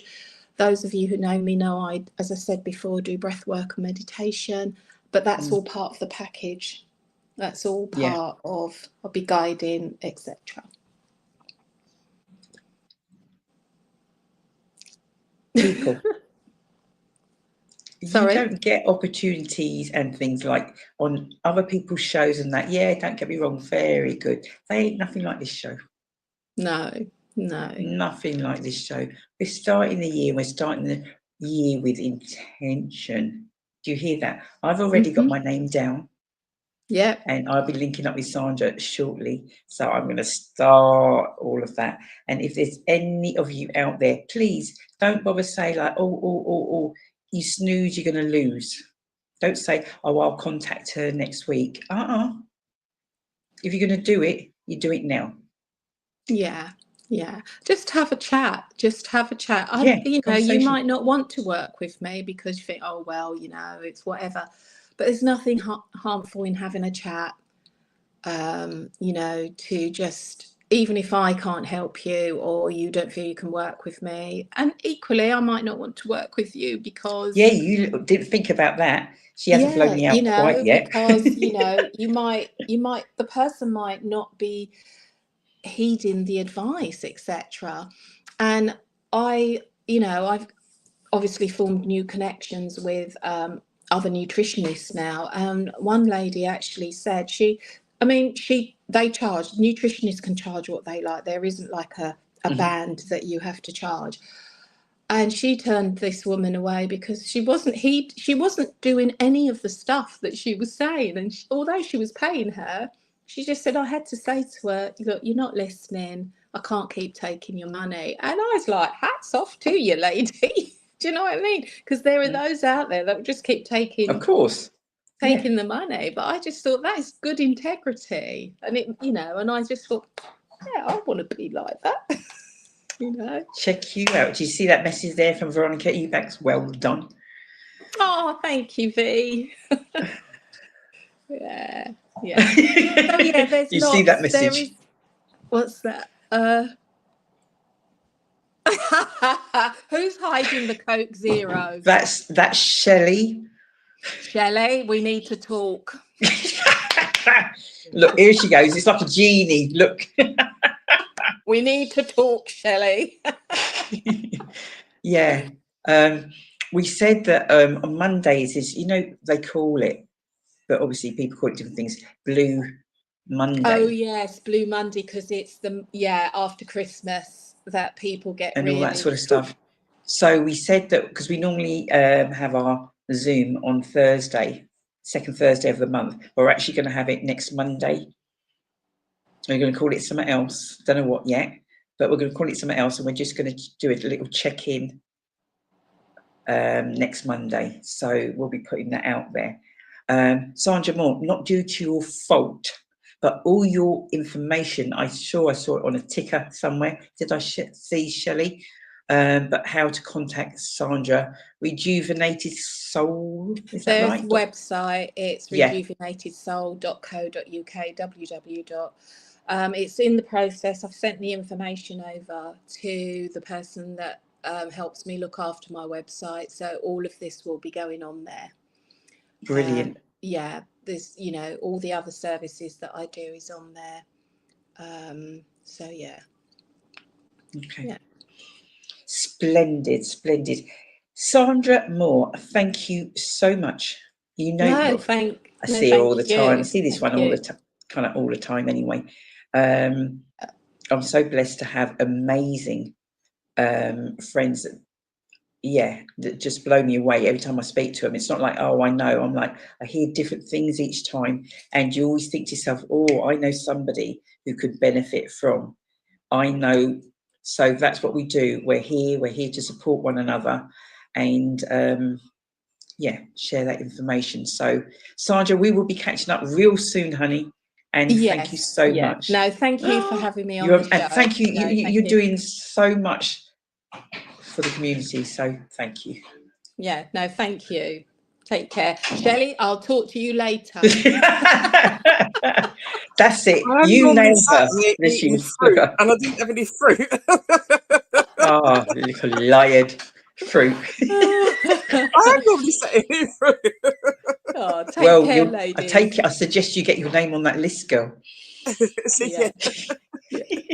Okay. Bye. All right. Thanks a lot, Sandra. Thanks. Bye-bye. You're welcome. Bye. Right. Before I get myself into any more trouble, bring on the young man himself. If I bring Alan on, I think all of them backstage at the minute are ready to. Are they really?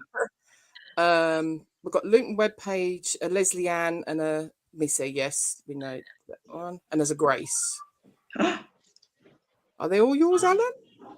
Yes, they are. They've got to be. They are. I'll bring them all on and Ching, everyone ching, will be ching, ching, ching, ching, ching, ching. We'll play that next. Sorry, I'm on an interview.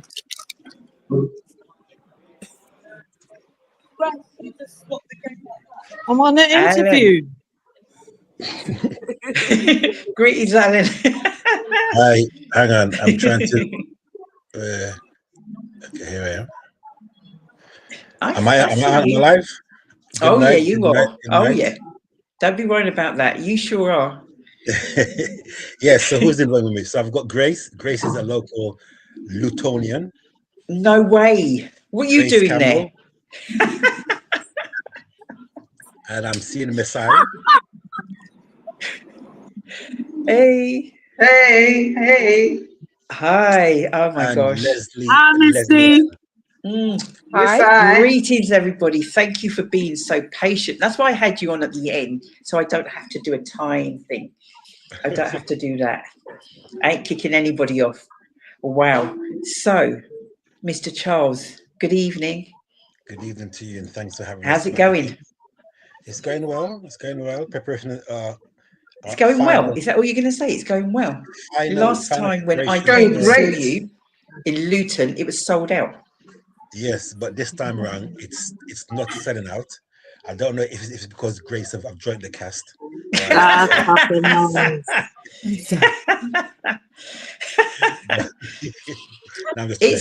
Do you know what? Today's Tuesday. It's early.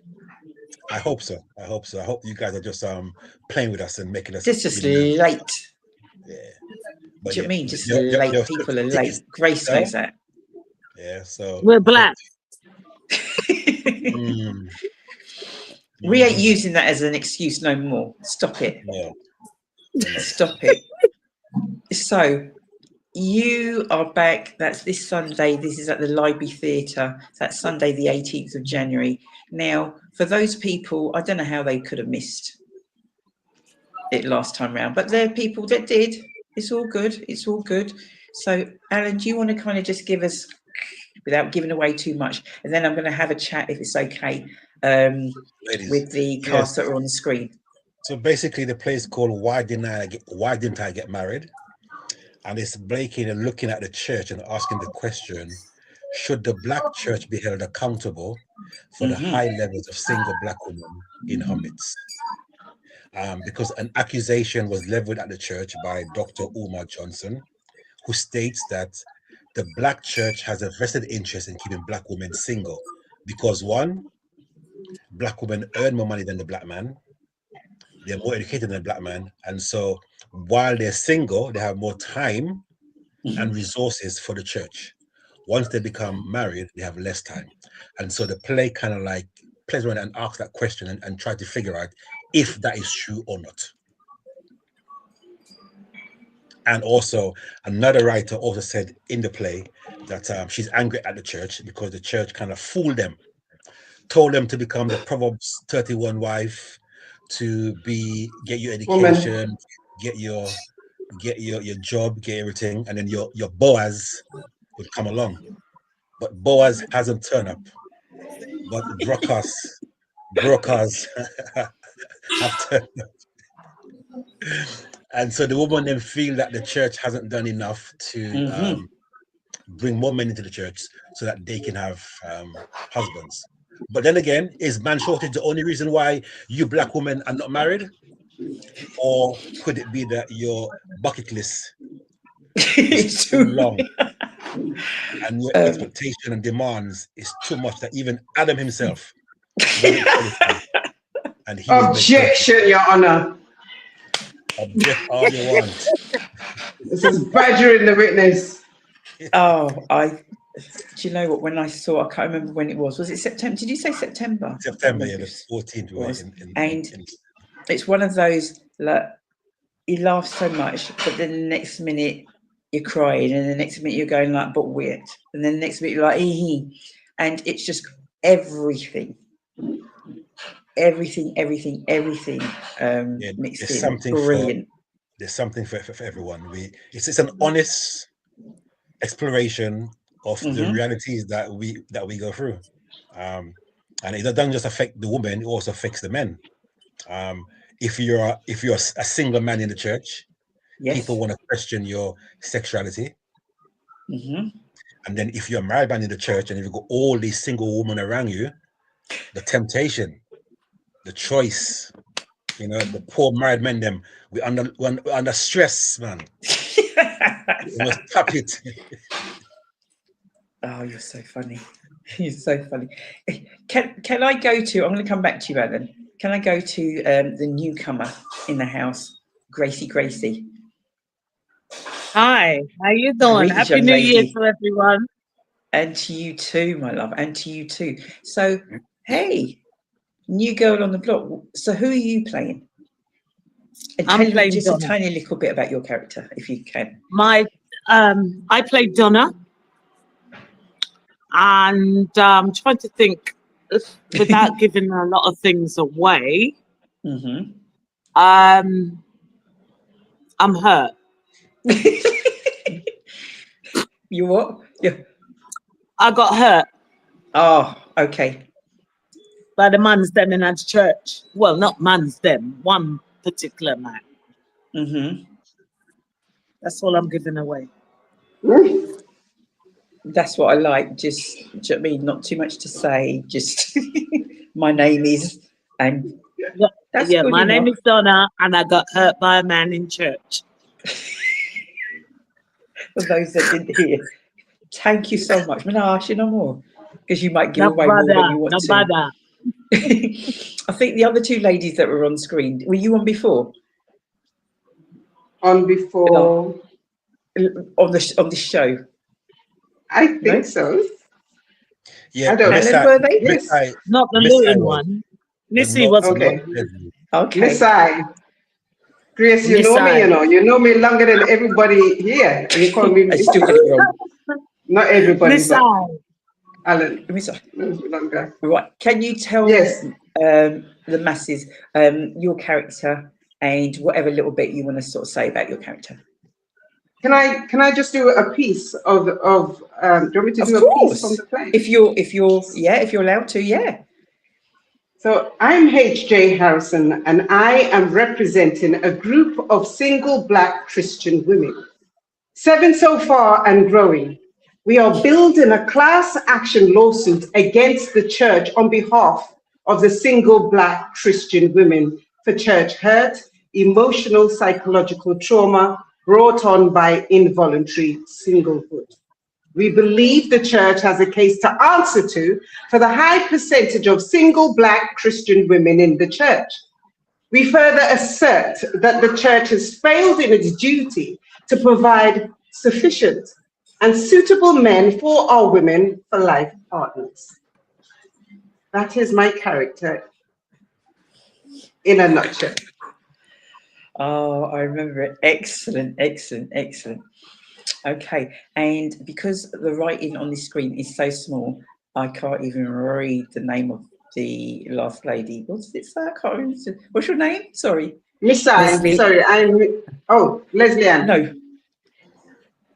Yeah. My name is Leslie Ann. Can you hear me okay? Good evening. Oh, I can hear you fine. I can hear you fine. So Leslie Ann, what's your character? And can you tell us a little bit? Yeah, my character is Louise. And what I would say is the reason why Louisa didn't get married is because she didn't want to be unequally yoked. So she's got obviously a history and a backstory going back to, you know, she's basically the sort of the epitome of the woman that's got her parents who are saying, why aren't you married yet? You know, that kind of thing. What's happening? But basically, so she's got a bit of a journey. She has had a single relationship which didn't quite go to plan. But so she's in on this case against the court. But as far her thing is, she didn't get married because she didn't want to be unequally yoked, and ends up one of the statistics of the people that stepped outside the church and got married and end up ended up divorced or just with an unhappy life. So yeah, that's Louisa's thing. Yeah. Fab, fab, fab. Mr. Charles. Yes, ma'am. So we have a few different members of the cast this time round.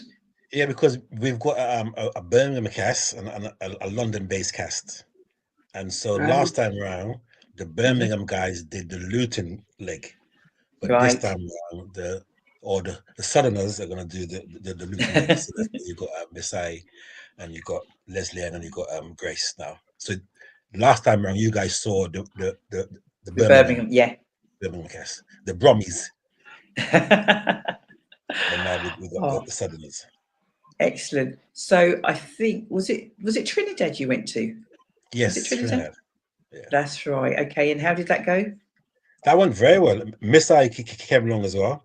We had a great time. I saw you two. Was it getting Kentucky? See? You think I don't follow you? You think I don't know? Yeah, the woman put me down because I proposed to her in KFC. Can you believe Isn't it? Oh, that was hilarious. That is the issue that we black men have to face. That we're trying to be creative. You know? No, darling. No. You guys can't take it. I mean, the man was genuine. You know, he was where they first met, and he thought, you know, let's go down memory lane. You know, and you're like, oh, any KFC, right? Yeah. Okay. Love is all that matters. Really? You're lucky you get a proposal. You're lucky. Oh, I look me lucky. You see that? Yo. Yeah, so we went to Trinidad and had a great time. And they want us to come back with why they get married too. But right now we're starting in Luton this coming Sunday, then we're doing Hackney Empire on the 1st of February. Yep. Go to the theatre on the 15th of February. Then we go back. Then we go to Leicester, 1st of March, and back to Birmingham, finishing in Birmingham on the 5th of April, Easter Sunday. That is, isn't it? Yeah. Yeah. Busy. So a little tour of the UK again. Busy. Oh my gosh. I'm not gonna, because I can't say too much without sort of like saying stuff of what I remember from before, and I don't want to say anything because I might accidentally. Just tell them how wonderful and funny it is, and let them come and see and experience it for themselves. Like I said, it's real life, and you're gonna see yourself on stage, or somebody you know, your mom, your dad, your uncle, your friend, your neighbor. Their story is being played out because we're dealing with real issues, honest issues, and even though we're touching as well on serious issues, like we deal with domestic violence, but it's sprinkled enough with enough humor so that you don't leave too depressed. Yeah. You know, and so like he says, you'll be laughing 1 minute, thinking another minute, maybe even shedding a little tear as you see everybody's story being unfold on the stage. Incredible. Absolutely incredible. If you haven't, actually, I have already seen it, but guess what? I'm going back again on Sunday. Amen. It's a must. Do you know what I mean? It's an absolute must. What a roller coaster. And when you think you know what's going on, you've got no idea. Because as it plays out, you're like, oh! And it's so engaging. It doesn't matter who you are, whether you are a faith believer or a non-faith believer, you can relate to all of it. Honestly, you really. Because it's life, isn't it? It's life issues. So even though most of the characters are of faith, it's love, marriage, and it's a universal aspect, you know. So we've all been there, heartbroken, falling in love, looking for love, can't find love. We've all been there. So it's nothing new. As I said, the Bible says there's nothing new under the sun, but it's just how we are telling this story or retelling this story about the stresses and the challenge of being single. You know, they say that in the church that the ratio is 7 women to 1 man. So that is pressure. In it. Yeah. So how has this been received, sort of like in the church? I mean, you know, I'm sure you've had people either like yay or like Okay, so I think the lay people love it because they can relate to it. But I think that there is some pushbacks from probably the leadership because yeah, oh, I can imagine. they think that the church has been attacked, but it's not. We are just presenting the word on the street and analyzing whether or not there's Yes. any truth in it, you know. And then the audience becomes the jury based upon That's right. what we present. And I have been accused actually of even being biased towards the church, you know. So the church is not under attack. We're just presenting some, I mean, opinions that people have of the church, and putting the church under a microscope to find out. Remember as well, yeah, when you go to court, it's a chance for you to answer for your case. Yes. You know, and that's what we're doing. But because it says the church on trial, you know, do the church keep black women? It's an honest question, and even though the church may not be doing it on purpose, because of how the church is probably set up, the way we do church, black men are not attracted to it, and black men are leaving at a high rate, whereas the black Muslims and the Hebrews, the black Hebrews, they're getting our men. So we need to do something to stop the immigration, or sorry, the migration.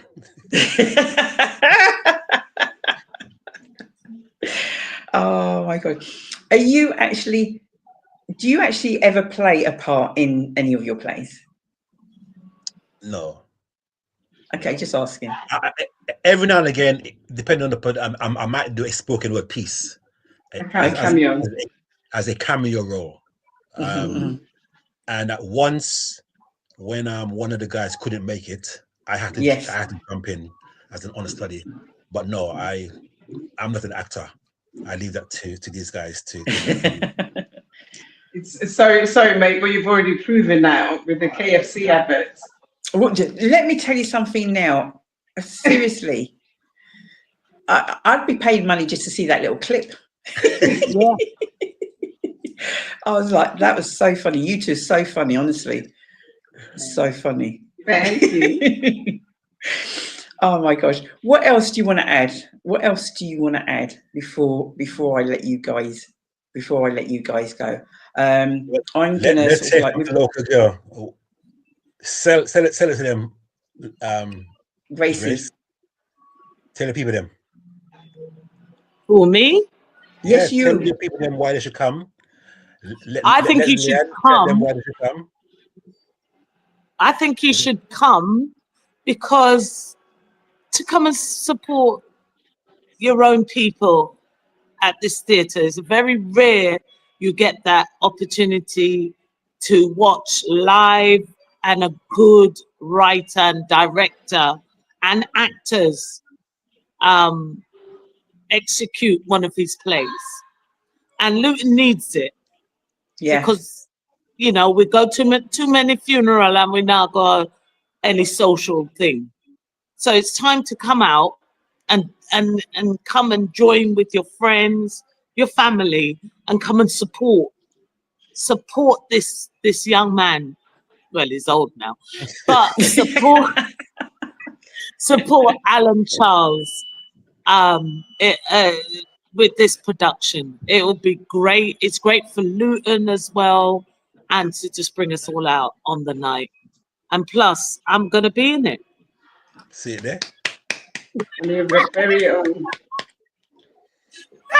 One of your very own celebrated. One of your very own, born and bred. In there. And I lived round the corner from the Luton Library. So you need to come and support this play. We need you. Just confirm the times and everything for us, please. So those is at 5 p.m. The show Mhm. is at 6 p.m. Mm-hmm. That's this coming Sunday, the 18th of January. Yeah. You can get early bird tickets from £25. Mm-hmm. From ticketsellers.co.uk or from the main man. Big shout out to Mr. Bob Baker, Bob Heritage Baker. Associates. 07956 569 638. Get your tickets from Bob. You can get the tickets Or from me. Grace or Grace here, or online at ticketsellers.co.uk. It's going to be a good time. You know what I mean? Husband, bring your wife, make it a date night. A I date mean, night, man yeah. can come as a group, girls you can come as the girls. You might come So together, fun. but you might leave on your own. Oh. All right, all right, all right. Yeah, and we will have fun. It's going to be a Oh, fun evening. absolutely. Honestly, If you love I'm like, sorry. if you love Oliver, you love this. If you love Tyler Perry, you love this. If you love the real McCoy, you would love this. Although this is nothing like those shows. I was just going to say, do you know what? I personally Nothing think like it. your show, what I saw last time, Alan, it's in a league of its own. Of its Yeah, own, it stands and out that's by itself. honest to God, it's in a league of its own. So I wouldn't actually tie you in, not sort of saying knocking anybody else. I'm saying you're in a league of your own. Yeah. So don't tie yourself in with somebody else. You're in a league of your own, and your standard is something else, honestly. So for me to be like, come here, I only saw it a few months. I don't care. I'm coming back. I already got my ticket from last year. Yes, you did. I got my ticket last year. I wasn't going to lose out this time round. So I'll make sure we get the ticket early. We will be sharing on our platforms and groups and all the rest of that. To make sure everyone out there, make sure you get your ticket. Luton, it's only just down the road if you're not local, down the road, and it finishes early enough for you to get home. Yeah. On a Sunday. Do you know what I mean? It's not a late one. It's not a late one. So for now, guys, I look forward to seeing you on Sunday. Mr. Charles, I'm sure we will catch up before then. But thank you, honestly, guys. Thank you so much for taking the time out to come on the show tonight. Thank all right? you, Dee. I'm in No worries, Egypt. guys. No problem. I'll see you Sunday. In Egypt. Yeah. Make sure you come back in time. Yes, I'm in Egypt. We're 2 hours ahead of you. All right, guys. Okay, thank you. Good night. All right. No worries. Bye-bye. Bye, Dean. Yeah, bye, Gracie. I'll see you Sunday. All right. Yeah, see you Sunday, guys. Thank you. Shelley Titmus, where are you? Oh, my gosh. Let me tell you something now. Literally, this show's called Real Talk, all right? The show's called Real Talk. I'm telling you now, if you don't wear Tell a Lady, I suggest you get some and put it on for Sunday. I'm not joking. That's how, it's not even funny. It's not even funny. It is like past funny. And it's like, stomach cramp. It's workout, actually. It's a workout because you'll have stomach cramp from laughter. And then the next minute, you know those things, you laugh and the next minute it's like, his stomach gone a little sit. And the next minute, and you're like, how has he managed to encompass all of that? Honestly, it's incredible. So Shell, if you're not doing Sunday, seriously, and we'll think actually, Sil and whoever it is, it's yeah. I can't honestly. You'll be like, and it'll be like, oh my God, this is amazing. So when he was sort of saying, or whoever was somebody else was saying, like in the, like Tyler Perry and this and that, I put it in he's in another league. He's in another league. Absolutely incredible. Oh, Shelley, I can't believe it's 10 to 10, almost. Yeah, no, 21:48. Yeah. Still haven't done You're asking me? I don't know. I don't know. Everybody on today. So before I forget, let me do some thank yous. So Anita Smith, you do not know. I think, you know, when somebody is just being themselves and do not know the impact that not everybody is going to message us and say, oh my gosh, wasn't so and so amazing, the information they gave was really great, I've now implemented XYZ, or I'm now maybe even speaking to my workplace just to say da da da da da, and maybe things potentially, they're not going to tell you. Not everybody would actually tell you from what they've heard, they've now gone and done that, or even, or whatever it might be, that you've said something that's then triggered, or even if it's something that you don't, somebody else, but might trigger something in your head that may make you question, you know, like you said. And she said herself, this was only a few years ago. Yeah. So you've gone through umpteen years of navigating life, and it's been hard, harder than most due to, but it's not being identified. And then something, or you've heard someone like her now, and something might trigger in you that perhaps, and you might not go and get diagnosed like you said, but you think actually maybe that's the reason why. You do get a point where, especially for girls, we said about masking. Yeah. Girls will mask because they want to fit in. Boys will just want to be boys and they act out, which is where you get the slight differences. Shell, but also, if sorry, you're... did Tishy send something? Yes, she did, yes. I forgot. Okay. Yeah, I know. That's what I said. But you've kind of got the whole thing with you're masking, you're not really saying anything, but then you're not talking to other people. So where you have naturally been doing a certain thing a certain way, you just assume everyone else does it that way. And it's not until you get into somewhere like work where you kind of, someone's got a particular process of how they switch their computer on or how they take notes in meetings, you suddenly then think, oh, I do that slightly differently. Where you wouldn't have picked that up at school, because at school you've got to do your times tables this way, you've got to write your essays this way, and things like that don't naturally come up in a conversation. But I can look back now I know all the different kind of what would be something that someone would pick up on. I go all the way back, and it's so many times where I've almost told myself off for something and how I've reacted to something, or there's all those little things that, yes, you could put it down to that, but you didn't know that at the time. It's such an, and it's not that necessarily that there's more ADHD and autism out there. It's the fact that we are talking about it more, and what would be just a person that didn't get on well at school because they couldn't sit still, or they just didn't enjoy it, so they tuned out. Now that's then got a label. It's got there's a reason for that, and how they can put something in place for that. But for many, many years, that never happened. So yes, you didn't have autism because we didn't label it. It didn't mean it wasn't there. Didn't mean it wasn't there at all. And it's a kind of thing, sort of like back in the day, and this has been at Chorley, and when they didn't know what to do with people, so what they would do, they had this room, and they called it, I'll never forget, it was called the unit.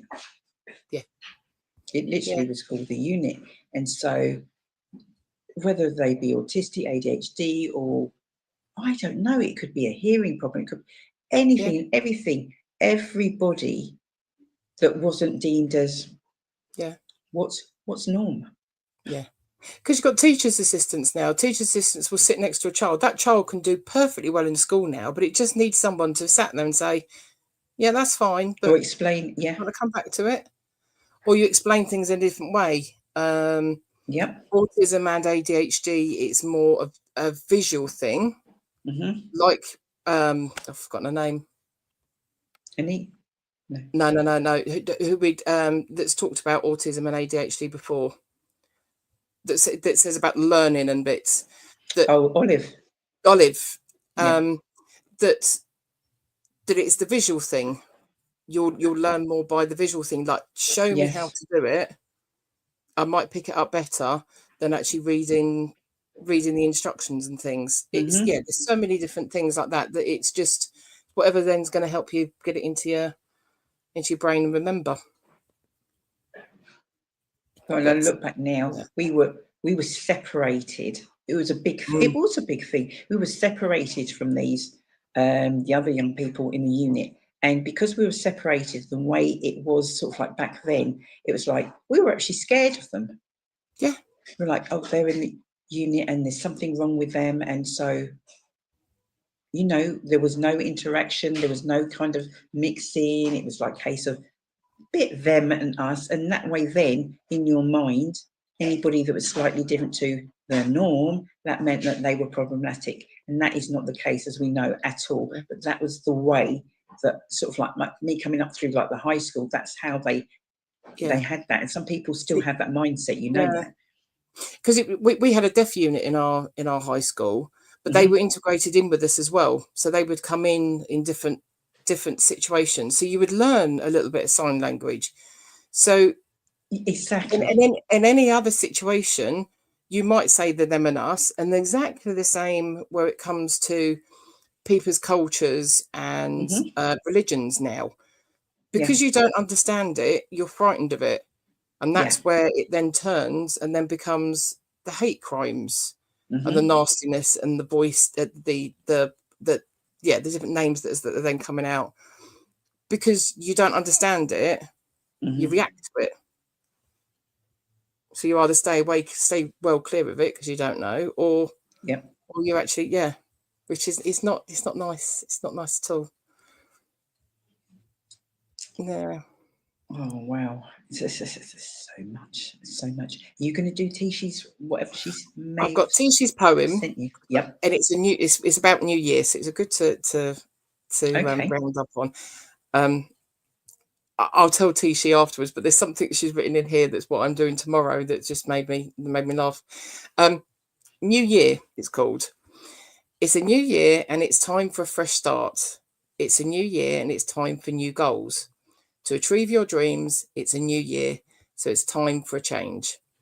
The new year brings happiness and joy, and it might bring you new opportunities and new challenges that you aren't expecting. The new year is your year.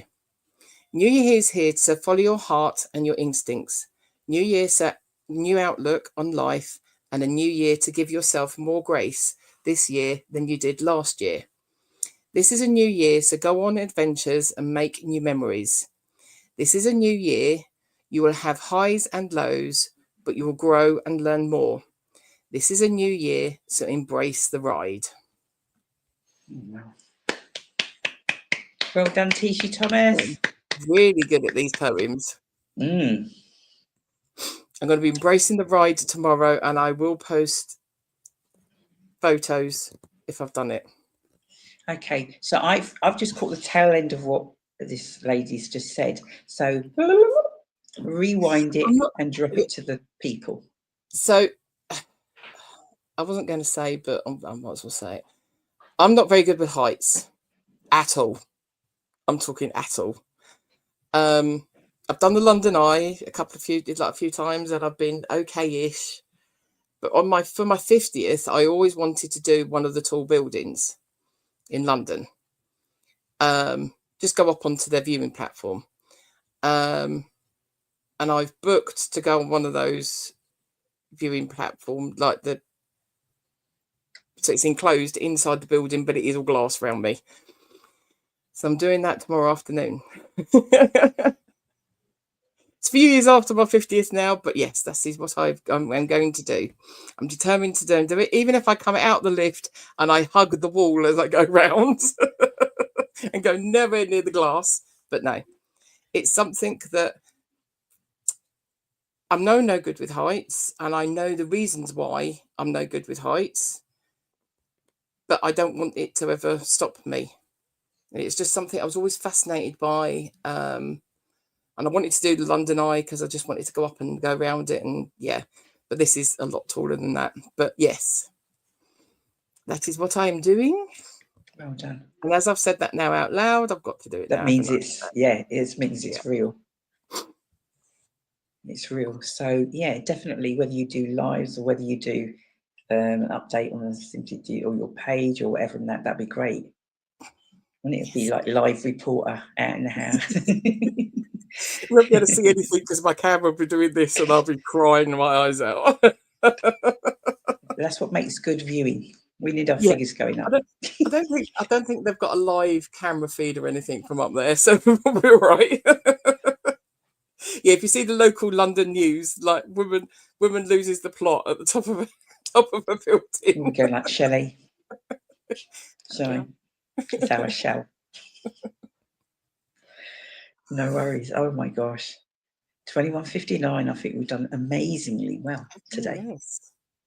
So once again, thanking Anita Smith, Veronica Ebanks, Sandra Moore, Alan Charles, and the cast of Why Didn't I Get Married? Yes, all links are in the comments. So if you didn't see them come up on the screen, all the links are in the comments. Go check them out. And if you're watching it on replay, yes, keep asking questions, and we see them and then we respond back and find out stuff that we need to share with said individuals, and make sure if you need connection, if you want us to maybe do an intro connection to somebody who's actually even been on the show, we're quite willing to do that also. Do you mean also as well? So yes, I think that's it for now. 10 o'clock, start as we mean to go on. Oh yes, go and get me cocoa for a big day tomorrow. Isn't it? Are you needing your tablets? Know how you get on. Yeah, and you needing your painkillers now. Are we okay-ish? Yeah. Is he going to give you a massage? Or has he gone to bed already? Got to be joking. Break me bloody shoulders, love. Jesus Christ. No. We'll find a little man to send round for you. Yeah, we definitely will do. But thank you all so much for checking in, listening in.